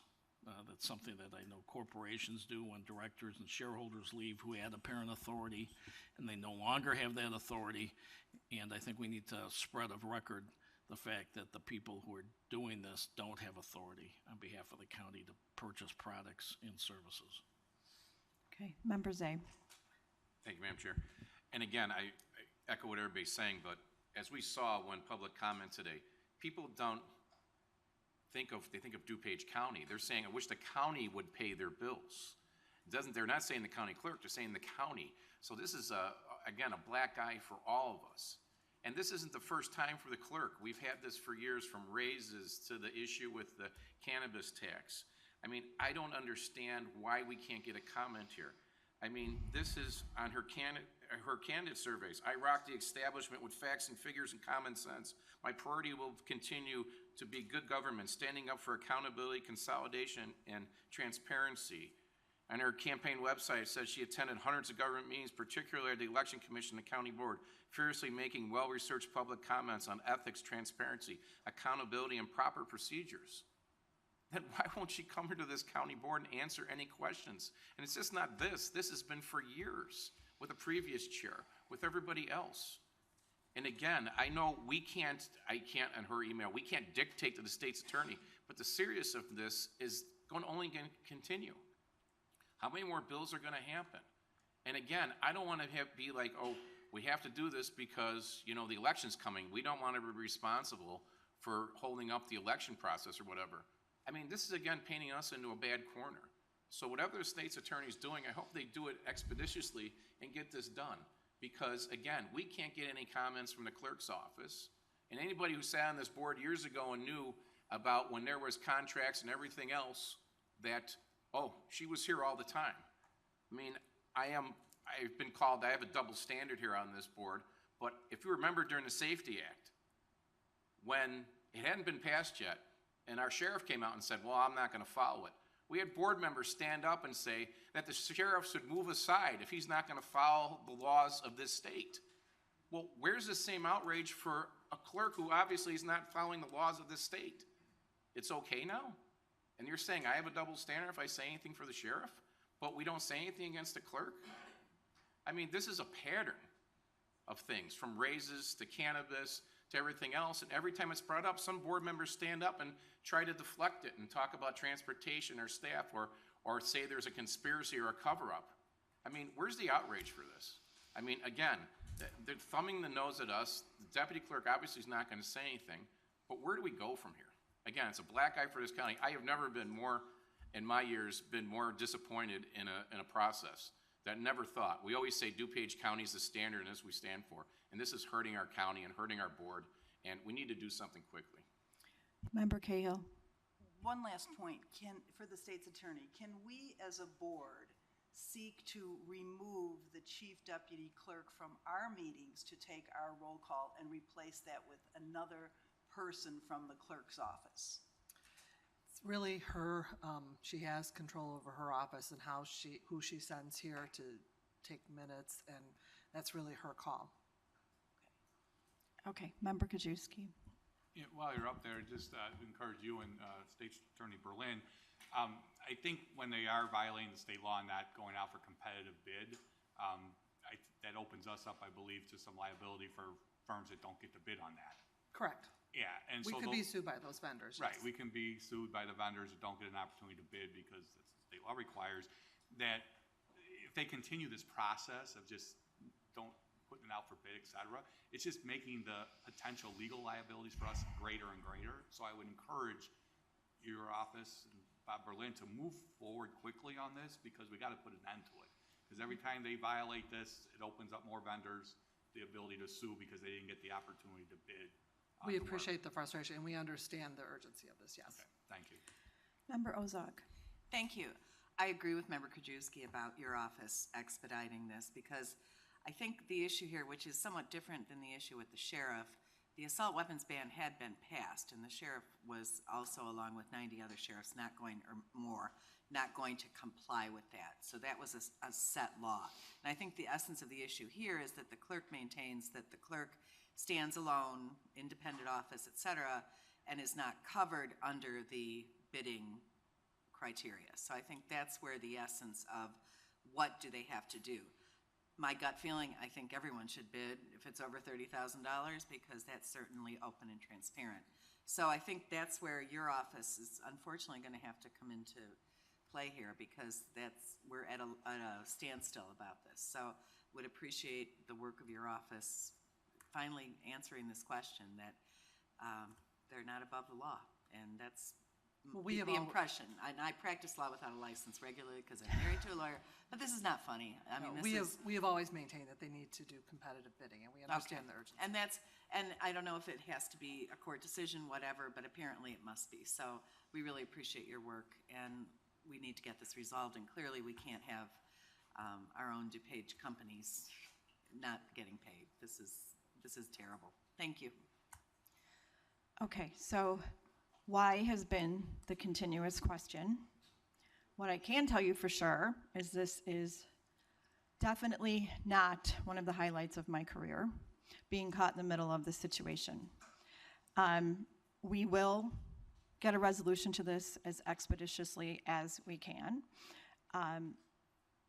Unfortunately, this has taken up an astronomical amount of time. I can't explain to you why being right is more important than transparency, particularly when we have a clerk who should be heralded all over the state of Illinois for her work on elections. So this is what's keeping me up at night, and I guarantee you we will do what we need to do to expeditiously come to a conclusion. And, okay, Member Garcia. Just last, and I just want to finish on this. My frustration, I share it with a lot of people here, but my frustration, really pinpointing it and not going everywhere else, is that bill is not being paid for this company that has paid their vendors already, and we have not paid them. Well, unfortunately, Member Garcia, that responsibility will fall onto me, and I will make sure that bill is paid. Okay. Thank you so much, Chair Conley. Okay, we're going to move on to new business. Okay, Member Gusta, I believe. A quick question. Oh, I'm sorry. Okay, Member Desart, go ahead. Oh, thank you. My new business is this. First of all, as you said at the outset, May is Mental Health Awareness Month, so I wanted to thank you for the pins, because as people go, oh, what's that for? We can start the dialogue on the streets of DuPage County, and we know that across the world, really, ever since, well, probably even before COVID, mental health is such an important, necessary issue right now for all of us.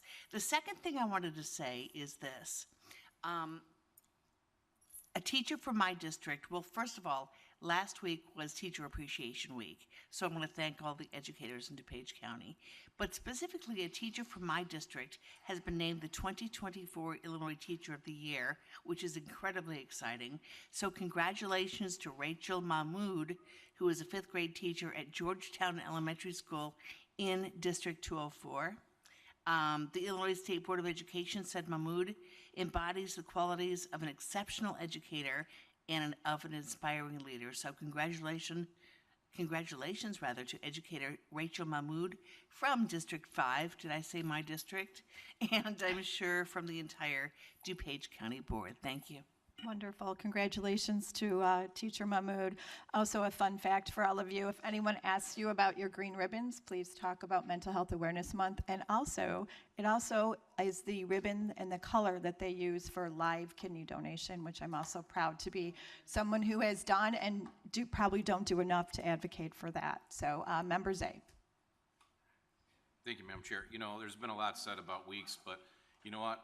It is National Law Enforcement Week, and I want to say thank you to our Sheriff's Department and all our local municipal law enforcement, the jobs they do, going out there every day and protecting us and our families is, you know, not heard of. And as we see, not a lot of people want to get into law enforcement now, so their efforts is even greater appreciated as we go out there. I know we have our blue lights up at our house and our flags, so I appreciate everything they do, and again, they're out there every day protecting us, and again, we want to thank them for that. So, thank you. Okay.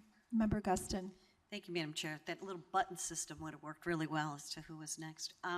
Quick question I wanted to know is, we approve a lot of individuals for different boards and commissions, and I know we had one that we did today, which was fine, and the gentleman lives in Lake County.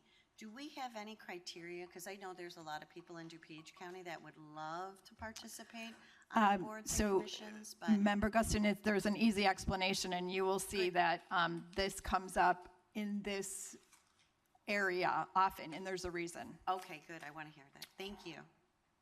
Madam Chair, thank you very much, and great question, Member Guston. So specific to the Board of Review, or the expanded Board of Review is actually where it's specific.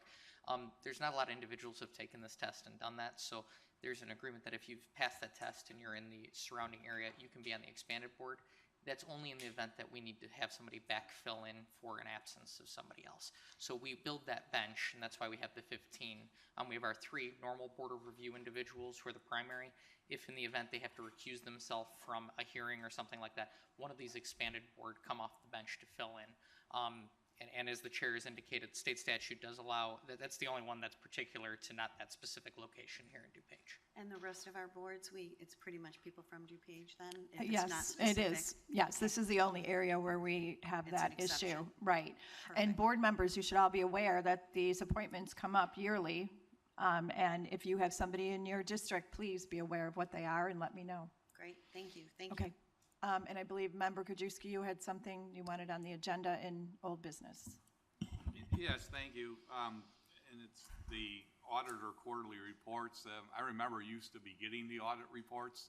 I would look at them just because of my background as a CPA. Couldn't remember the last time that I had a report. So I'd asked Jeff. He didn't know exactly when the last one was, and I asked Nick to reach out to the auditor. The thing that bothered me a lot was it took like 2 weeks just to find out when the last one is we did. It would seem it was a pretty easy answer. The last one I did was a year and a half ago, 2 years ago. I'm not sure why I couldn't find that, and I kept asking Nick every day, did we get an answer from the auditor, like when's the last one we did, and can I get a copy of it?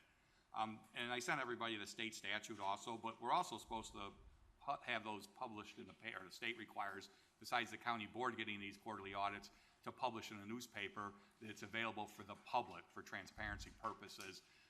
I couldn't get an answer, so then I had to go onto our checkbook. You know, we got that online checkbook, which again, we were the first in the state to do that.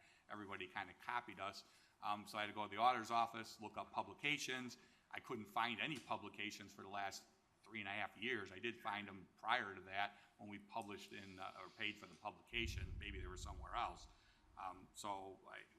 We asked people to get them on this agenda so we could at least find out, I guess, if we're gonna get them or when they're gonna get them, or maybe they're there and they just haven't been given to us. If we've published it in paper. Okay, Member Kuczewski, so I'm not, the auditor is here. I'm certainly not going to speak for him, but what I can say confidently is that when you're talking about 10% of people's time on what's the clerk's office and the bills, the auditor's office has probably spent 3 times that much time on this issue. That's a question I had asked Nick to ask the auditor too, is how much time did the auditor spend on getting the clerk into compliance? Just so the board's well aware of the magnitude that our senior staff, and you know, I talked, like I said, State's Attorney Berlin and Nick, but a question that I know that was supposed to ask Bill, and Bill hopefully will have that too, or can get it for us, how much time his office has spent in the last year. 3 years. Because I know some of the senior board members, the ones won't know, we used to get a lot of inter-office memos from the auditor's office about different things. I looked at this area was fine, or there's a retention payment. We haven't got really much of anything except for the clerk one recently, but that could be because your office is spending all day with the clerk. Let's let the auditor reply. Yeah, Madam Chair, I prepared a statement. I'd like to go all the way through that statement before I take questions. I'll be happy to take questions from anybody after I do that.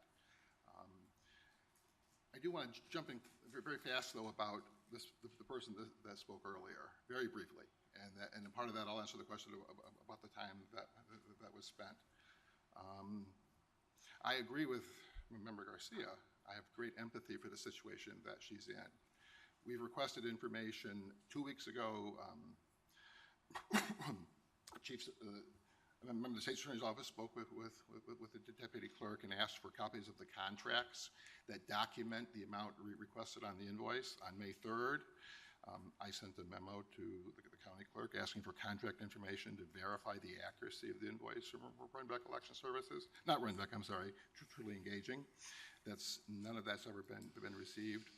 What I find very frustrating is that I sincerely believe the information needed to answer our questions on this is contained within the election division. But for some reason, to establish a point, to prove a point of principle, they're simply refusing to turn that information over. And if we could review that information, we could then verify the amount of the invoice. Unfortunately, we got us all the competitive bidding going forward, but we can't retroactively bid Truly Engaging. That's what. But so going forward is not my issue. That's up to the State's Attorney. As far as the time that we've spent, they estimate 10% of last year, at least that or more, going back 3.5 years. Going back 3.5 years has been totally, this is not what I thought I'd be doing when I came to this office, trying to obtain basic compliance with basic fundamental principles of good procurement, fundamental principles of good accounts payable practice. So with that, I'll turn to the quarterly reports. These reports are required by statute. They are not up to date. I take responsibility for that, and I take responsibility for bringing my office into compliance. What's difficult is the tools and the techniques that were used in the past no longer work to extract the raw data from our Lawson ERP system. In 2014, the Auditor's Office received a custom-written program written by an outside vendor that could then extract the data from the ERP. Every time the ERP was reconfigured, the program had to be updated. I've been told by my staff that before I took office, the consultants were saying we've kind of reached the end of the road on this. Now, the last one that was done was the one for the third quarter of FY20. The fourth quarter of FY20 has not been done, but I also point out that the fourth quarter of FY20 was not closed for at least 12 months or more. We can't do these reports until the period is closed. So we were already a year or more behind because the period wasn't closed. Under the old way of doing it, it took a full week of a senior person, incredibly manually intensive. We had the custom software which extracted the data, but then 37 and a half hours a week, 40 hours a week was spent on each quarterly report, translating it into what was previously published. The total time over a year is about 8%. I can't get back the time that my office spent trying to help the clerk. That said, if I could somehow magically have that time back, that time could have been spent doing this. The other things that we're doing is we're in the process of implementing automated work papers. We've never had automated work papers before. That's time consuming. And the goal is to automate the office so that we can get more accomplished with less time. Now, what's good news? What's good news on this is that it appears that the OpenGov program will allow us to extract the data that we need to do these quarterly reports much more efficiently. My understanding, this was not why OpenGov that's not why it was procured. It was for budget purposes, kind of a serendipitous, fortuitous thing that we can get the information out of the ERP using OpenGov. I can't promise today it's going to work. I'm optimistic it will. If it does work, you're going to get all the back ones relatively quickly. If it doesn't work, if it can't work, I'm going to have to come back for you for a software solution that lets us get the data out of the ERP. Having been here since December of 2020, an overriding observation is the county has enormous amounts of data which are not easily accessed and which are not actionable. It's kind of like at the end of the movie, The Raiders of the Lost Ark, where they go and put that box in a giant government warehouse and no one will ever find it. Another metaphor I use is like you buy a manual for a new car. There's no table of contents, there's no index, there's no chapter headings. All the information's there, but you can't find it. So my problem with these quarterly reports is that it's likely the current tools needed to extract the data, we don't have those. And we haven't been able to come before you to try to find the tools because we've been no, that's the wrong word to say. We've been trying to facilitate other departments being in compliance. But the buck stops with me. I'm responsible for my entire office. I'm 100% responsible for making sure we come into compliance. I am optimistic that OpenGov will allow us to do this quickly and efficiently once we have a time to explore and learn how it works. I don't believe this was the original intended purpose of OpenGov, but I believe it will. I'm optimistic it will work. And yes, it is my responsibility to make sure this gets done. And with that, I'll be happy to answer any questions. Okay, Member Cahill. Thank you, Auditor White. That was a very good presentation and honest, and I believe you. And I have to say, I serve on the Technology Committee, and I was so surprised that just a short while ago, we approved the electronic work papers. I was thinking to myself, how could you be doing everything by pencil and paper? So whatever software you need to support to do your job, I'm sure we as a board will support you to do that. So I just want to say thank you, and I was surprised that the work papers were not mechanized earlier. Member Galassi. Thank you, Madam Chair. A couple comments. First, I just want to thank you for being here and answering our questions because as an elected official, I really appreciate the professionalism that you are showing on this topic.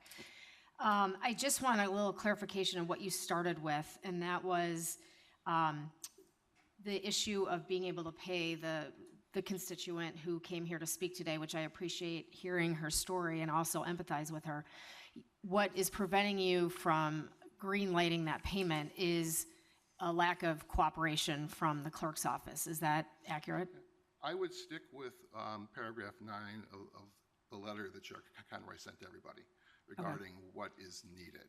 Okay. I expressed my personal frustration is that I don't know this, but I believe that records within the election division exist, which will satisfy the questions in paragraph 9. Okay. But for whatever reason, they're saying we don't have to give it to you, and we're not going to. Okay. Because I have tremendous empathy for the vendor. I have tremendous empathy for the vendor. Okay, and second question, please. I appreciate that you are saying that it is your responsibility to get your department within compliance, and I also appreciate your honesty on this. If the OpenGov system is going to enable you to get you what you need to get the audits completed, what do you think the timeline will be so that you can be in compliance? I hesitate. Weeks, months, not. I don't want to say for sure. I might have a better answer in a couple weeks. When will you know if that system will work for you? Hopefully in a week or 10 days, maybe sooner. Okay. I hope. I Can mean, you I let us can't know promise when it. you Oh, did? yeah. Okay, thank you. I'll, as soon, and hopefully I'll just be sending you a bunch of reports. Okay, member you. Thank you, Madam Chair. Thank you, Auditor White, for your presentation and your statement. I wanted to ask, so I think we had a conversation before that right now we're doing this ERP payroll system that we're currently going through, but we're also going to be going out to bid for an ERP finance system, and that will be a completely new system. Will that also aid you in completing your audits and having these reports? Oh, there's, to jump ahead, when I bring my FY25 budget request, I'm going to be asking, there's no-code data analytics solutions that are available. There's a lot of solutions available to extract far more data from the ERP far more effectively, either the current one or a new one. The products that are available now that I've been looking into, obviously everything goes through procurement. I've just been doing my own background research on this. There is so many wonderful things out there that can be used for an effective, efficient, transparent ERP that we're not using. And ours is from 2014, and we absolutely need a new one. Now, there's constraints. You know, this isn't easy. It's a lot of work for a lot of people. But the report, these quarterly reports should not take a full week of staff time to do. That's just ridiculous, okay? And we don't have a full week of staff time because we are dealing with other problems. And hopefully we can, hopefully OpenGov works. I can't promise that it will. I'm optimistic, but I can't promise. We can, instead of spending weeks, maybe a staff person spends 4, 5, 6 hours, and we can do them regularly. But also remember that we can't do them until the quarter's closed. So, if, you know, until the quarter's closed, we can't even start yet. So, anyways, okay. Does that am I near enough to your question, or is there more? Yes, but I just wanted to make sure that obviously you've spoken with technology and you have really asked them for their expertise and resources with regard to this situation, and I think you have. Yes. Okay. Thank you. Okay, member Kajewski. Yeah, thank you, Bill. You know, we've had 3 budget seasons since, you know, you've been in office, and again, it goes back to the comment I made at the workshop. You know, this board needs to know stuff that's going on out there, not 3 years later, but not just with your office, but with everything going on, to be able to see if we can help solve the issue. So coming in front of us the last couple of years, it's been nice to know that you're spending an extraordinary clerk. We're behind in these audits, so we need to get you the resources. I'm sure, you know, there's 101 other counties besides us in the state. I know the auditors get together and, you know, they copied our checkbook online, and so be curious how the other counties, I'm guessing, if take a wild guess, they're probably not 3 years behind, but what they use and how they put the reports together may be good to look at. But again, when you're coming to us this year with budget season, besides maybe you need more help with this, but there's other things that we used to get which are helpful tools for the auditor's office. It sounds like you're so tied up with some of the clerk issues and you got to get caught up on this that maybe you need some additional help with regards to your office, maybe another head count that would be in there. Oh, I'll always take another head count, but I'm not sure we necessarily need it. Well, but you need to get into compliance with these quarterly audits. You know, if you go online just for transparency purposes, you'll see, like, you know, I think I talked the other day about you got 20 audits in 21 and 22, nothing in 23, but we used to have about 100 of them. And some of the old board members will remember things that came up. And in fact, I think one of the first ones you gave me when you gave us when you're in office was the retention payment that was overpaid in the sheriff's department. And that was great to have that memo, because then myself and Nick went over to HR, and our HR director, you know, blamed the sheriff. But when we went through the whole thing, unbeknownst to the HR director, her office was the one doing the calculations, did it wrong. And so procedures are put in place then to fix that. And so those are helpful if you have the ability to go in and do, like we used to get, memos all the time, you know, this one was done correctly, or you'll identify problems like you do with the clerk. That's very helpful for this board to make sure everything's going right within the county. So to the extent you haven't been able to do any of those other audits, because I talked to Jeff, you know, he said he hasn't had a memo in a couple of years, would like to support, because I think that's important. That helps identify problem areas in the county. They can correct it, make sure it doesn't happen again, but it doesn't appear you even have the help to be able to do that. The retention audits are done every period, and they're given to HR. Right. So that, and that if the corrections are made that are needed to bring it back in compliance. So basically, there's a large number of audits that simply aren't being published, but they're being done. But I think maybe you could give those to us, that would be helpful, so we could see them. We used to get the report of everybody making over 100,000, and it helped the board could identify. We have sheriffs, at one time we had nurses that were working 4,000 hours, and that helped us identify that maybe we need more help with the nurses. So those things are important to us, but if you need more help to be able to do that, I very much appreciate that, and we will. And actually, I also want to say I very much appreciate the fact that you put this on the agenda today, because now this is an opportunity to find the new solutions so we can get more stuff done. And you may have lost experienced people in the auditor's office, because when I was trying to find those publications online, I saw you did have publications, but they were all job postings. So it appeared over the last 3 years you've been posting for jobs. So with turnover also, but again, I'd like to get us caught up, and then I'd like to get some of these additional, if you have more time to be able to look at areas, but you may need resources to do that. Thank you. Okay, we have Ozog, Zay, and then the plant. First of all, I want to thank Bill for being here today, and I also want to thank you for the use of the phrase, "the buck stops here." I really do appreciate that. And I also want to thank members Cahill, Galassi, and Krajewski for the very civil tone that everyone is taking today about this. We'll look for solutions, and I do appreciate that. Thank you. Okay. Member Zay. Thank you, Madam Chair. Bill, also, thank you. I mean, you're here, you come to a lot of the meetings, you're very accessible, so we appreciate it. I just wish this had been a couple years ago, because I think this board's always here to help our elected officials, and hearing that you just don't have, and we understand what you're going through, again, with the situation with the clerk, let us know. We're here to help you, but again, we need to get in compliance, and you took responsibility for that, and I appreciate that. But you need to tell us, how do you get in compliance, and what can we do to help you get there?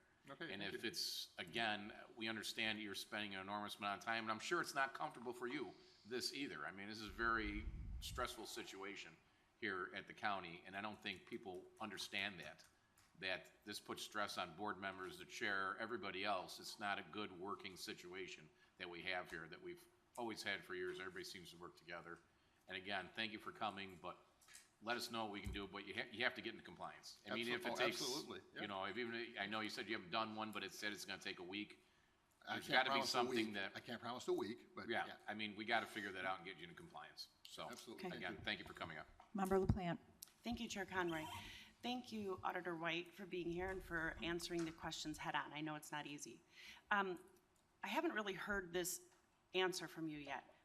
Can you explain why you haven't come to us before now, if this has been an issue for years? Because as you can see, everyone is here saying, how can we help? How can we help facilitate this? So we're all have the county's best interest at heart here. Well, it basically has to do with having, facing other pressing issues and having only so much time. Look, there's a good argument that I should have come sooner and asked for help with this sooner. I was busy. My entire office was busy resolving other pressing issues, trying to get the clerk's bills paid, for example, and other things. So, and asking for money for software, there's been kind of a sea change with the new board on willingness to spend money on software. And given what I'm hearing today, I'll be right there explaining what I need going forward. Absolutely going forward. I'll be right there. But my understanding from my staff is that under the prior chair, such requests were not well received. Okay, but we can't do our... Hopefully we have Okay, a new and board. I can also speak to this a little bit, Member LaPlante. So while you may not, he has not come to the board, he has come to me ad nauseum and done his job and tried very hard, as has everyone else, and I've tried to navigate all of that. So I think the auditor has done a great job, and he is here being accountable when he's asked to be here. Two other things. Wait, I'm not done with my questions yet, please. Thank you so much. And I agree, and that's wonderful, and I'm glad he came to you and you knew it, but we can't help unless we know. So please, don't wait 3.5 years for next time. We can't do our job unless we have the information. Now, something else that I kind of want to tie back to what you're saying about your issues with the clerk and how much time it takes, and you're estimating 8%. This has been, as everyone has alluded to or said out loud before, that this is a real pattern of behavior that we've all been seeing from the clerk's office, right? And so what we're trying to do is disrupt this pattern of behavior, stop this pattern of behavior, change the pattern of behavior, and get us to a more functional relationship with the clerk's office and the duties therein. This brings me to 2 years ago, in May of 2022, you told us that you were going to do an audit on what happened with the clerk's handling of the cannabis tax, and we never received it. We received a preliminary report. And the reason that I bring that up is perhaps that would have done a lot of good in disrupting this pattern of not following the rules, of being out of compliance, whatever you want to call it. And you told us you did a preliminary report, and these are your words that I'm taking. This is a preliminary memorandum based on a limited initial investigation. Additional investigation is needed. And you told us, I will get that to you. That was 2 years ago in May. We never received it. And I wonder if your thoughts have changed, because at the time, you said the most likely reason that happened was the Illinois Department of Revenue lost it. Again, these are your words. Second most likely, the United States Postal Service lost it. The least likely, again your words, was that the ordinance wasn't sent. That doesn't even follow Occam's razor, which is when you have a situation that you're trying to understand, the simplest explanation is usually the best one that requires the fewest assumptions. And so I wonder if you would maybe have it, now knowing what you know, right? Hindsight's 20/20, looking back, this might have been the start of this really bad patterns. Looking at those three options, I do not believe there's credible evidence to establish any one of them. We simply cannot know for sure which one of those happened.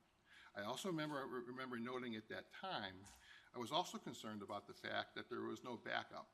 I remember at that time, DeCiani, I saw him mouth a belt and suspenders. So the issue is, assume it was never sent, deliberately never sent. There were other failures in not noticing that the revenue wasn't coming in for a very, very long time. Now, since then, as a decision to release an audit report is, in my professional judgment, based on the best interest of the organization. It is not my role to provide audit reports to give people ammunition to use against each other.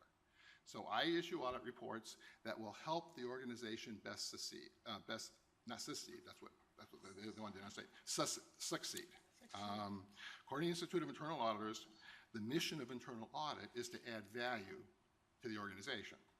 So therefore, after the change in our county board chair, the question I asked myself, releasing that work, would that advance the best interest of the organization, or would it just cause us, and that was also after the 22 election. So there wasn't going to be another clerk election until 26. So issuing that report would just have us fighting with each other.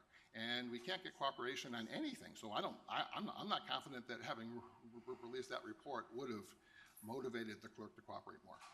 And it just would have been more infighting. Okay, and I understand that's your professional opinion, but perhaps you could have, again, come back to the board and told us that, instead of just having 2 years of silence of waiting for a report that you promised you would do for us and that never showed up. And again, if we look at what's happening, that's all we've been doing for the past 2 years is fighting with the clerk's office, so that didn't really work. That tactic did it, because it hasn't really improved anything. And in fact, I think we have deteriorated to such a point that he won't even respond to a question. So we need a better way of going forward. We would like to have more communication going forward. Okay, yes. Thank you. Okay, Member Ozak.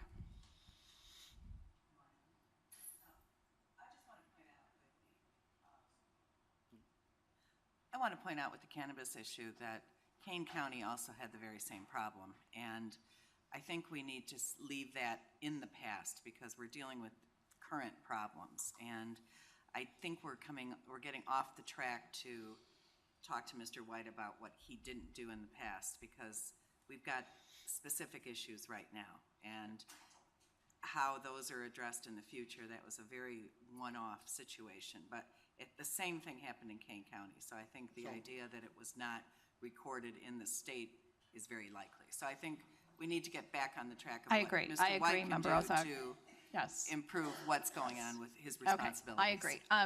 2 points I'd like to make, and thank you, Auditor White. We appreciate your time, and I, as chair, apologize for the amount of time you've had to put in this situation. There's 2 points I want to make. I've been asked by many board members if I have gotten an answer as to my question about who the clerk is getting her legal opinion from. I have not.